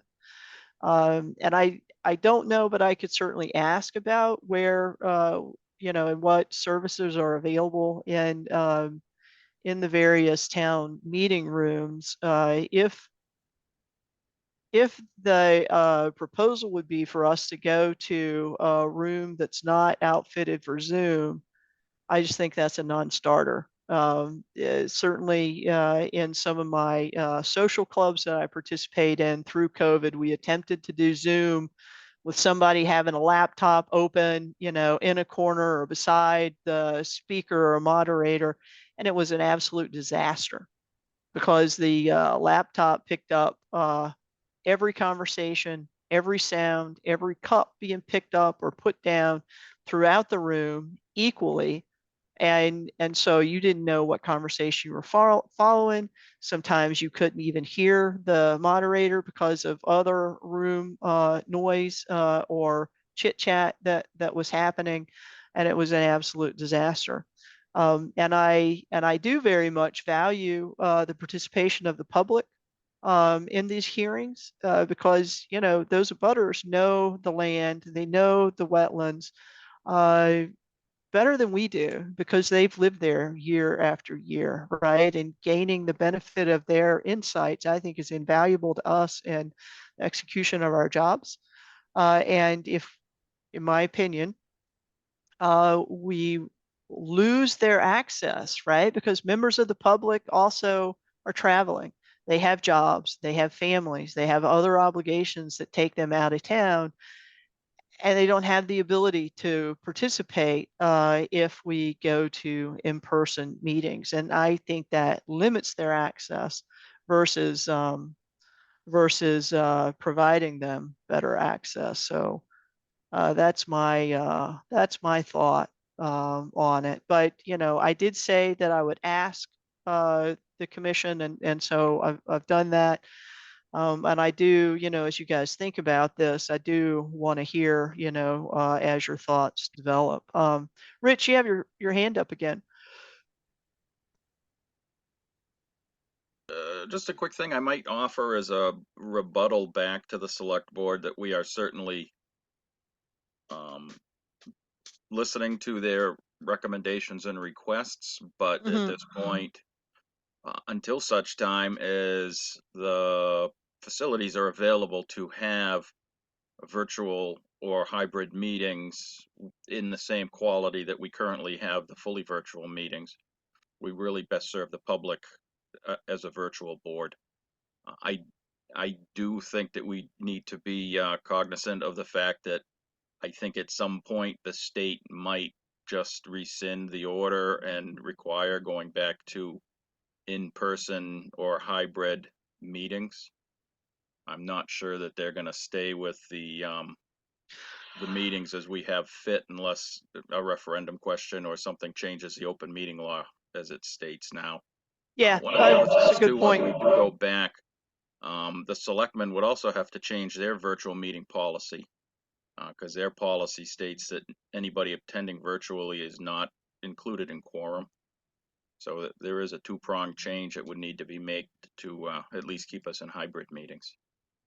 So it is both state and local law that we're operating under as far as the meetings go. That's interesting. Thanks for that. Yeah, because I did, honestly, before COVID, when I was traveling, Matt and I shared a couple Amazon or Echoes, Alexa Echoes, so that I was able to attend virtually, but I just wasn't a member in quorum, but I could still participate. Yeah, that's interesting. So I've actually been doing virtual meetings for probably 7 or 8 years now. An old hand. Yep. Thank you. Chris, you had your hand up. Yeah, my computer's gonna be rebooting in 1 minute, so I'm gonna be logging back in. I'll need Sophie to let me back in a minute. Okay. All right. Thanks for the heads up on that. Bob? I would just say that if you read the MAC newsletter closely, like I do, they periodically say that they have expected the Mass Legislature to make remote meetings permanent. And every time, it comes up, and they're thinking that it's going to become permanent, instead they extend it for a year or two. In this case, they extended it 2 years, like you said, till 2025. So I do think that it's possible that the legislature will just extend remote meeting possibilities, without any kind of referendum or any other thing like that. And secondly, I watch all the selectmen meetings usually I listen to them while I'm at the gym. And the reason this came up is because the select board, because Heather Lemieux is working on developing a handbook for boards and commissions. And the handbook, has a section on remote meetings. And I know that there's at least one member of the board, the select board, who feels strongly that, we should be meeting in person. And so that's where this is coming from. And that's why it came up as a topic of conversation, because Heather is working on a handbook for boards and commissions. And as soon as I saw that, I asked for a copy of the draft before the select board even saw it, because I could see this coming down the pike, as a problem. So that's where these things are coming from. Thank you. So just as a matter of question about logistics, if the select board, forces our hand on this, who's responsible for setting up the room for doing an in-person meeting? Is that something that Sophie would be expected to do? Is that something that I would be expected to do, or another role within the commission? How has that historically been supported? Damned if I know, because we never had it before. When we had broadcast meetings, you just sort of show up, and someone's there to do the broadcast. And when we were in the Ritter, all we had, Matt Morrow would bring a tape recorder and put it in the middle of the table. And that was the extent of, sharing the meeting with, and no one ever listened to that tape. The public had to wait till the minutes came out, weeks and weeks later, if they wanted to know what we did in that meeting. Because there was no recording other than the tape, the audio than the audio tape, so. Okay. So we didn't really have staff support. I would imagine, if they put it back, if they had us back in the Ritter, that it would fall to Sophie or Sophia. So, but I just made that up. It's like that's my point, is that we don't have the level of staff support we need to do this either. So. Okay. And Sophie, when you were hired, did the topic of supporting in-person meetings come up? No, not at all. It was to Okay. my knowledge that I was purely remote, which was firstly very enticing for my schedule, and it's a big factor in actually accepting the position as well.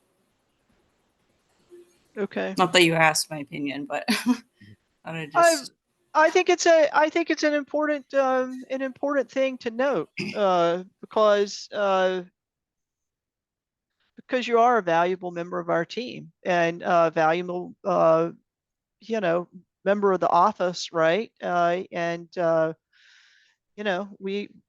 Gosh darn it, we're tired of training new administrators. We'd like to keep you around for a little while.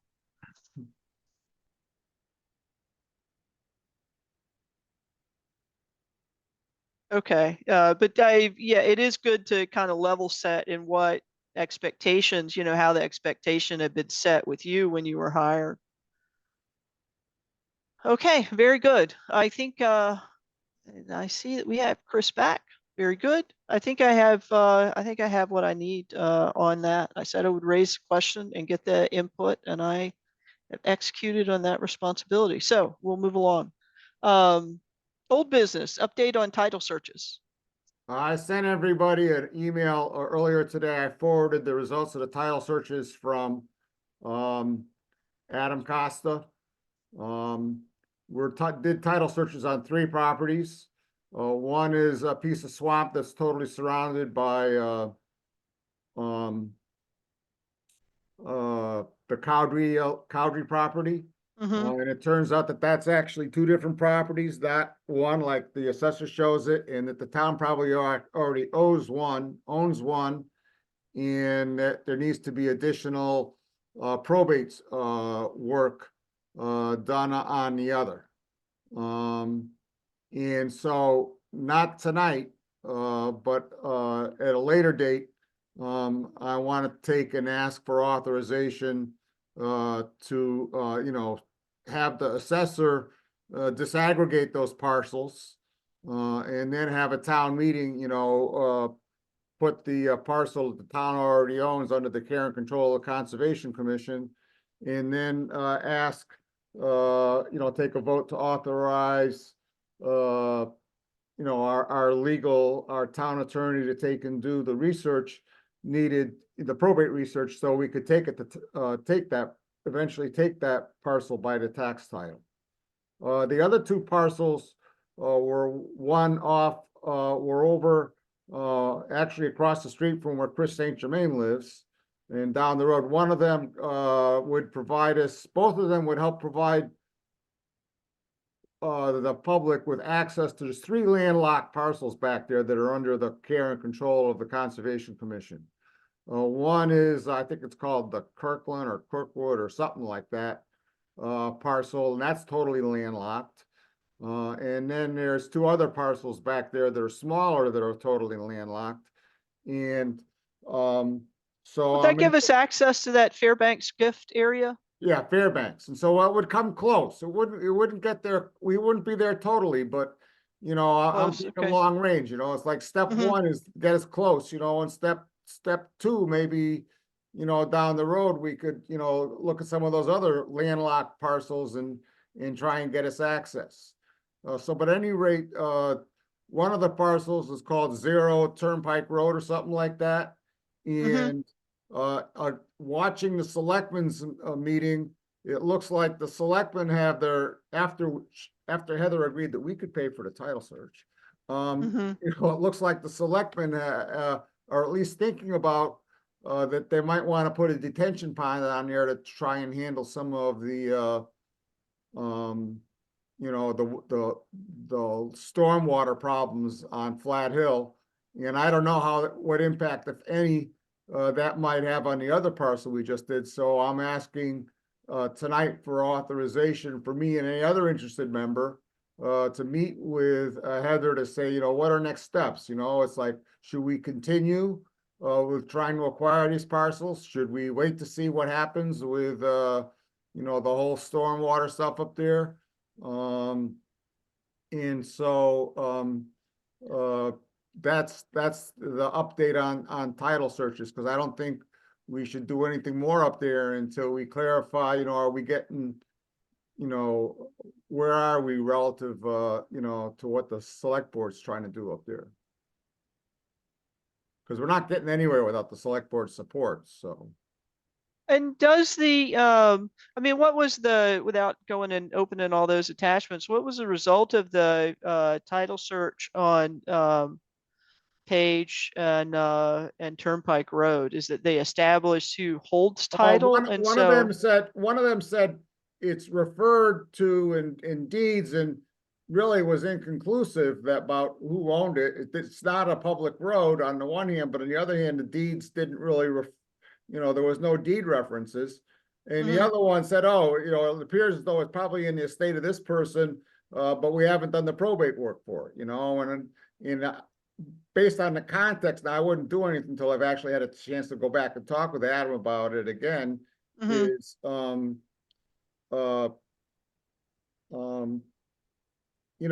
so that is my understanding that you have to do all this probate work before we could then, turn it over to a lawyer to take it by tax title. over to the to the tax collector to take it by tax title. That's my impression, based on the context, but I would want to confirm that with Adam before we, go running off, trying to accomplish things. Yeah. Okay. And then if we did want to proceed with that, and then the town, let's say, wanted to proceed with adding a retention pond in that area, are those two mutually exclusive? I mean, there's no Well, reason why they couldn't have a retention pond on Well, conservation land, is there? The trouble is that if it's acquired for conservation purposes, Mm-hmm. first, then I don't believe they could build a detention pond on it. If they built the detention pond on it first, then I think they could probably turn it over to conservation. Okay. But I'm not even sure of that, because, once you turn it into conservation, that's forever. Never goes away, can't be undone except for a vote of 2/3 of the legislature, so on and so forth. So it's a pretty drastic step when you turn a land over conservation, because you're never going to be able to build a school or a road or put a detention pond on it in the future. Unless you Okay. can show a detention pond is consistent with conservation and passive recreation, which I don't think you can do. Okay. Sorry to take so Okay. much time. That's okay. Chris, you had a question? Yes, ever since Scott Goddard bought a couple of parcels over in Shirley that border Lunenburg, I've been in contact with a couple of people from Shirley that's interested in our progress in acquiring these properties, and their conservation agent mentions using adverse possession for the triangle without owners, saying that if the property's been used for recreation for a period of time, the town may be able to take it. Have you ever heard of adverse possession? Now, it was an interesting email that I got. I don't know if you were familiar with that, Bob. I am familiar. I helped a friend of mine, or actually a neighbor of mine, acquire a parcel by adverse possession on right adjacent to there was a little triangle of land on Hickory Hills Lake. That when they moved in, they thought it was part of their land on Iris Court at the Woodlands, and they put their dock on it and everything else for 20 years. Then they found out, but then when the assessor got better GIS maps, and they're looking at the assessor's better GIS map one day, and they say, well, wait a minute, that shows that that's not on our land. And so then they went and did all kinds of research and hired a lawyer who totally messed it up. And so then I went and did the title searches for them and found out it really probably belonged to the heirs of Bowen, who originally did the lake. But they were able to successfully get it by adverse possession because they had notoriously used it for over 20 years for their docks. And right now, that's where Renee Emke lives. So we have that opportunity behind me. But I'm not certain we could do that there. It's got to be open and notorious and without permission. Oh. And even then, when you do that, it's like because I've talked to Adam Costa about that. You still have to know who owns it. It's like, even if we want to take something by eminent domain, you still have to have done the damn title research and figured out, Okay. or else you're not going to get anywhere in land court. So. You have to know who you're taking it from. Exactly. And they have to have had a due process opportunity to contest it. Okay, interesting. Any other questions or comments about that? Chris, would you Bob? be interested in participating in that conversation? I thought you might be. Yes, I am. And so I'm looking for a vote to authorize Chris and I and anybody else to meet with the town manager, about those parcels. Well, I'm very interested in it, but I'm finding myself underwater with regard to time. So I anxiously await updates from you guys. And I would make a motion that you guys be authorized to go and both Bob and Chris be authorized to go and talk to the town manager on our behalf, town manager and or town attorney on behalf of the Conservation Commission. So moved. Second. Yeah, okay, well, we'll give me the primary motion and Mike LaRouche the second, and do a roll call vote. Chris St. Germain, Aye. Mike LaRouche, Aye. Rich Birch, Aye. Jenny Putherer. She's muted. Yeah, she is. Aye. Yeah. Bob Pease, Aye. and I for myself. Oh, Chris, when you came back in, I didn't pin you again. I just kept wondering, like, what is he doing up there on the top bar? We're not doing a lot of highly contested work right now, so it may not matter. Okay, encroachment issues. Any updates on encroachment issues? None. Okay, extension request permits. Okay, we have 960 Mass Ave, which Sophie is saying maybe is an error because she doesn't have any documentation for 960 Mass Ave. Am I casting that properly, Sophie? Sophie, Yeah, I you're think on it was mute. just a mistake. Okay. All right, Yeah. then we'll cross that off in future agendas. Northfield and Chase Road. Sophie, those are extension requests. Is So that one Northfield- parcel or two? It's the same thing. It's all I spoke to Bob about it. It's basically just an FYI forest management plan that was sent and shared. I've never Wait. seen one before, the way it's formatted and filled out. It really belongs under communications. It's just an FYI that they asked, that they applied to extend the forest management plan for the Reno property. Okay, okay. Okay, so it's not an extension request. Okay, very good. Lake Shirley, order of conditions, extension requests. This seems like that,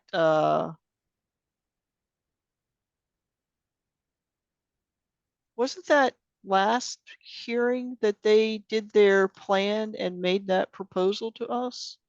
It That was- was, but You're gonna Mr. come Birch, back with something. Yeah. but Mr. Birch pointed out it wasn't on the agenda Ah, okay. and that they had to come back. Yeah. And I think they forgot about it. Or did we vote on it last No, meeting? I don't we, remember.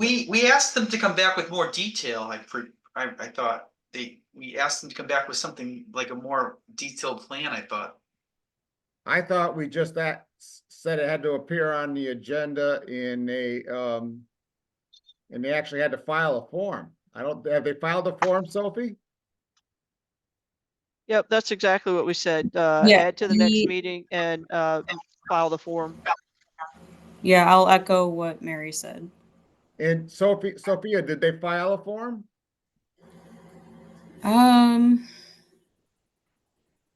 There's been so many requests lately. I wouldn't have put it on the agenda if they didn't have filed the form. So let me.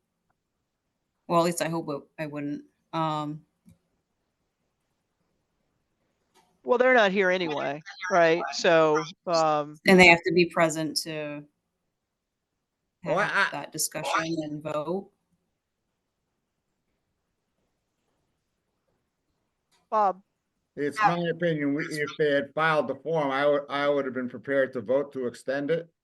But absent a form, you know, there's a specific form you gotta file for an extension.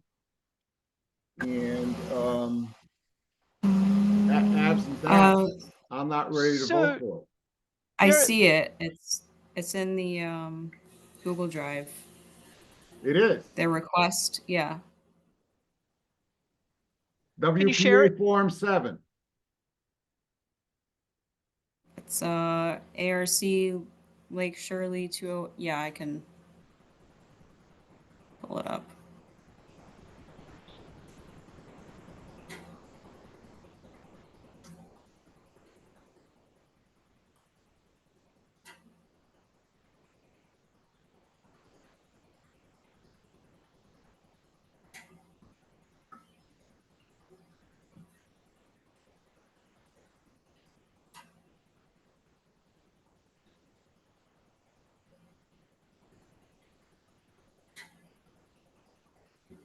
So is that all they have to do is send a letter, or is there actually a specific form that they also need to submit? I believe they just have to request in writing an extension. It wasn't Okay. on the agenda. And the only other comment I had last meeting was we can only, the original notice of intent was for order of conditions was for 5 years.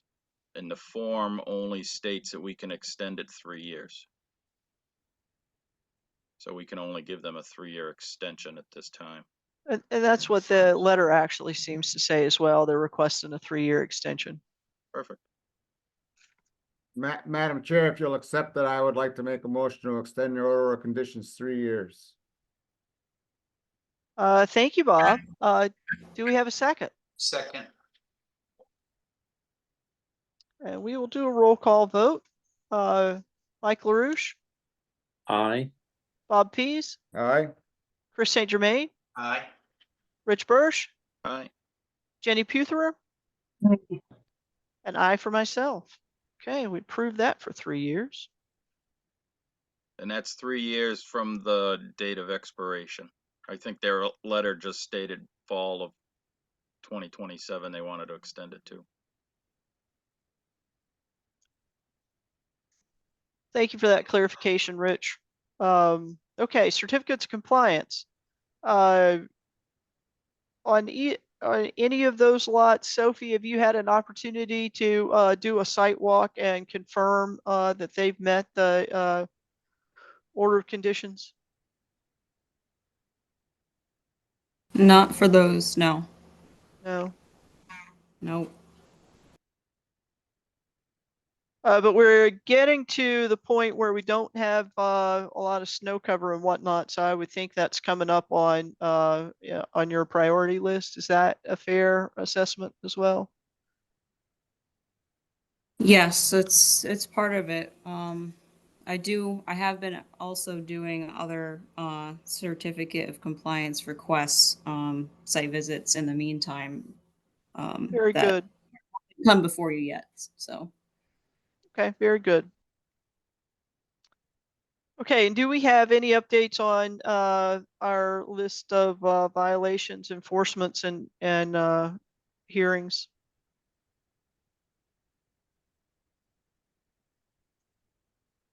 I'm assuming you're asking me. I am. Okay.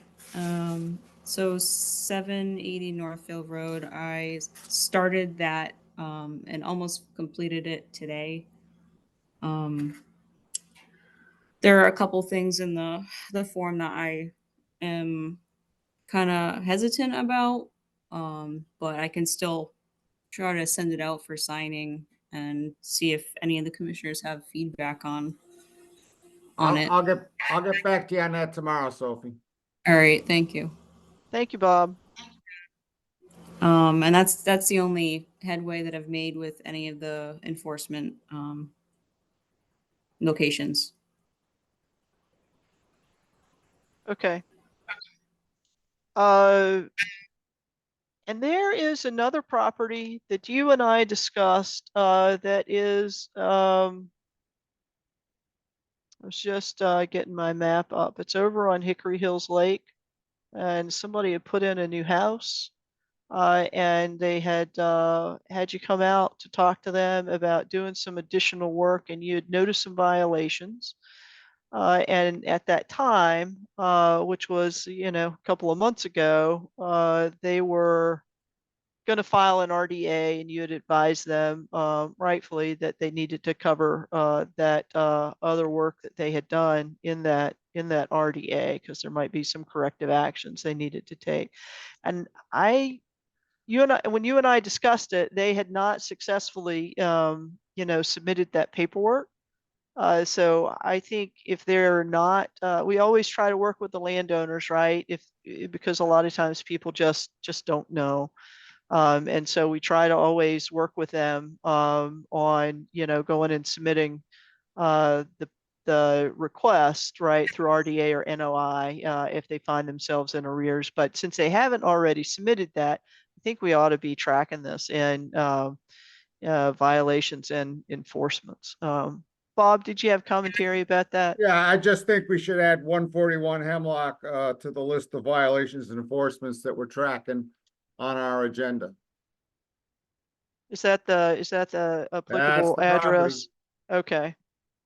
Yeah, I think so too. If they can't execute, in a month or a month and a half on submitting that documentation, I think we do need to track it there. They cut down a whole bunch of trees and they did try to reach out to the office during a time when we had no staff several times to try and never got a response because of course we had no staff. Yeah. And so they ended up cutting them down without permission, but still it's like they got to file a retroactive RDA or something, for that. Yeah, and I think we need to track it because we do have in our bylaws some type of limitations on how long, how far back we can go to track, hold people accountable for misdeeds, right? So I think we need to make certain that we don't lose track of this one, and track it through a violation at the very least. Okay, sounds like we're all in agreement. There's no dispute on that. No other comment. Okay, move along. Open space and land use grant updates for Lunenburg Conservation Commission sponsored award year this year. Bob, I think we're just waiting on you and me to figure out how to raise RFQs for those parking area planning drawings. And I can only do one major topic project at a time. I'm gonna do that when I finish the website. Yeah, you have been I doing can only do one ton major of stuff. conservation project at a time. I'm also doing a major condominium project right now, so. You've been holding us together, and I really appreciate it. There have been a lot of Hail Marys that you have raised for us. No pun intended on the word nameplay, but yeah. So that's cool. And when you're doing that, I would like to understand how to do it too, because I have no clue how to even start with putting together RFQs. The way you start is you have Julie Bellevue send you an RFQ for something similar, and then you just edit it. Oh, okay. Okay, cool. The Lunenburg Snow Riders had a grant awarded the year before. We've done several projects that I've brought, notified the commission of. And it looks like we're really close to being able to order that ATV. And of course, once that ATV is acquired, it will allow the Lunenburg Snow Riders an opportunity to, do support conservation lands with even more year-round project work, right? Because we'll have the ability to haul material out farther and work more efficiently. So I'm looking forward to that. I actually just reached out to Polaris today to ask for an updated Buy America certificate so that I could get that reviewed by the Mass Trails Administrator. Are there any updates on conservation land improvement? Went out today and cut that new trail we discussed where the trail dead ends in somebody's backyard now on the Lane property.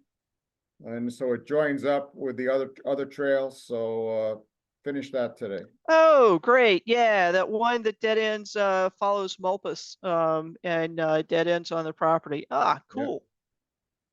Very cool. Complete with markers and everything else. Whew, you rock. That's awesome. Any updates on the Hollis Road residents?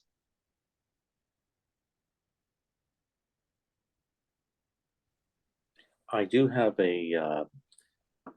I spoke with Chris Ruth this week, and looks like Nick Morrison just missed out on some nice cabinets for the Hollis Road residents. But he's still on the lookout for some kitchen cabinets that may be usable for that kitchen project. But Chris Ruth did mention something. He thought, what if we were to have like a budget number for that kitchen? And when the cabinets become available, insert that number into the budget number and then present it to the Conservation Commission. So I guess he wants permission to at least work on a budget number for us for that, what it would cost to upgrade the cabinets, the counter, the plumbing involved in a kitchen rehab for that property. And it seemed like a reasonable request, and thought I would present it to the commission to see what their thoughts were. I'm not certain I'm following the proposal. Is it just that he would do a budget that's kind of not to exceed kind of budget and come to us and ask us to vote on that so that he had more latitude to chase things down and secure contractor and materials faster? Is that, or maybe I'm missing the point? I guess in order to expedite the project, if he had a number which included the countertops, because that's a fixed piece, as well as replacing whatever plumbing that's attached to new countertops, and whatever plumbing and or electrical, because we have to follow anything we do a project, we'd have to upgrade that kitchen up to today's code. And he could provide us with the number for that, excluding the cabinetry, which would have. Ah, okay, I got it now. Yeah, that's the part that I missed before. Yeah, I think that's a great idea. Then we'd I have mean, at least. just speaking for myself. Okay. Then we'd at least have some general idea of what will this cost, knowing that, we still have to come up with the cabinets, and that will be dependent on what kind of deal he can get from, that Restore Habitat for Humanity. That's where he kind of goes there on a weekly basis to see what they may have. And that would be a fixed cost after he could provide us with the other number. So we'd have, we'd only have to combine those two numbers, and then we'd have a real number to do the project. I think that makes a lot of sense. When I do budgeting for fiscal projects like that, I actually have a 3 color code that I do. So red is just something that's a guess. Okay. Blue is a educated guess. Maybe I have one quote of something similar, but I don't think it's actually the final cost. And then black is something that I know is a firm, solid number, right? So I can quickly scan like a bill of materials or a list of, contractor kind of submittals and whatnot, and know exactly like how close am I to knowing exactly what this number cost or what this project's going to cost. Okay. Just as a recommendation kind of thing, but I think what you guys are proposing makes a lot of sense in my mind. I don't know if anybody else has a different opinion. or wants to make comments. It doesn't sound like something that we need to vote on, though. It sounds like it's more of a dialogue, unless somebody has a different opinion. Do we have to just provide permission so they can go ahead and get a proposal? That doesn't seem to require a vote, does it? I don't Or think does it? so, because we're not obligating funds. Correct. we And are just not. requesting a quote, so I don't think Right. so. And Yeah, I'm sure he's gonna try to keep it under the $10,000 cap. hmm So, because it seems like Chris likes using Nick in these kinds of projects. hmm And, you know, we're still looking at the painting project to finish up next, I guess it's this year. This year, we're looking to finish up the house painting project as was budgeted, and I believe we approved it as well, correct? That's consistent with my recollection. We'd probably have to go back through the records to figure out exactly when we did that, but yes. Okay. And that's all I have for this evening. Very good, thank you. Okay. Yeah, we didn't have any hands raised for other questions or comments. Committee reports, open space met with the town for a site walk at the Lake Shirley property. That's been the Open Space Committee has recommended the parcels be conveyed to parks. And I kind of got the times wrong. I planned to attend. I rearranged my whole schedule for the weekend to attend, and I just kind of had in my head they were meeting at 11 instead of 10. But interestingly enough, one of those parcels at Zero Reservoir Road, which I thought had been discussed as, you know, had an existing encroachment where a resident had actually paved adjacent to Stump Cove on the town property. Yeah, apparently the selectmen were surprised to see that that encroachment had happened and that the residents still had a lot of personal possessions parked over there. But at least they're aware of it now. But I really thought it had been discussed at the select board meeting. I know it had been discussed at length at the open space meetings. But that's the only report I have out of open space. Jenny, any reports out of stormwater? I don't even know if you guys have had a chance to meet yet. So first meeting I'll be attending is tomorrow. Okay, that's exciting times. It is. Do we have any other comments from the commission or yeah, any other comments from the commission? Regarding any topic? Yeah, but Bob No, beat you with his let hand Chris go raised. First. You want me- Okay, Chris. Okay, I want to share my screen. I want to show you guys something I just discovered. Share. Okay. See this triangle here, this 781? We were We're talking not about. sharing yet. Oh, try it again. This is behind. Can you see my screen now? Yes, yes, yes. This is the property, the Zero Turnpike that Bob was talking about earlier. Mhm. This piece of property, 781 by Raymond Farah, Mhm. is for sale on Redfin for $49,900, 1.2 acres. Really? Yeah, That's ridiculous. yeah. And it's not even, I don't even know how, he doesn't have any access. He has no access to it whatsoever. Yeah. So just thought that was interesting. I believe that we own, I believe we presently own 5 and 6. I believe we presently own where you have the cursor now. Yeah, Um, yeah, that's right. no, that's the owner unknown. I believe we own, if you got, No, that says Lunenburg, Town of Lunenburg is the owner on this one. yeah, but that's owner unknown. If you go down, that's the one I'm trying to acquire. Oh, That's Little Turnpike, Road Okay. Historical. okay. If you go down farther, click on that one.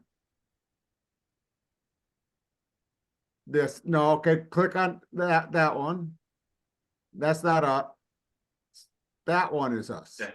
That's owned by Conservation. Okay, And then the one to the left of it, I believe, is owned by Conservation. okay. Yep.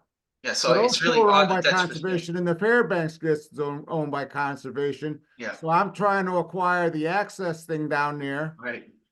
Yeah. in Little Turnpike Road.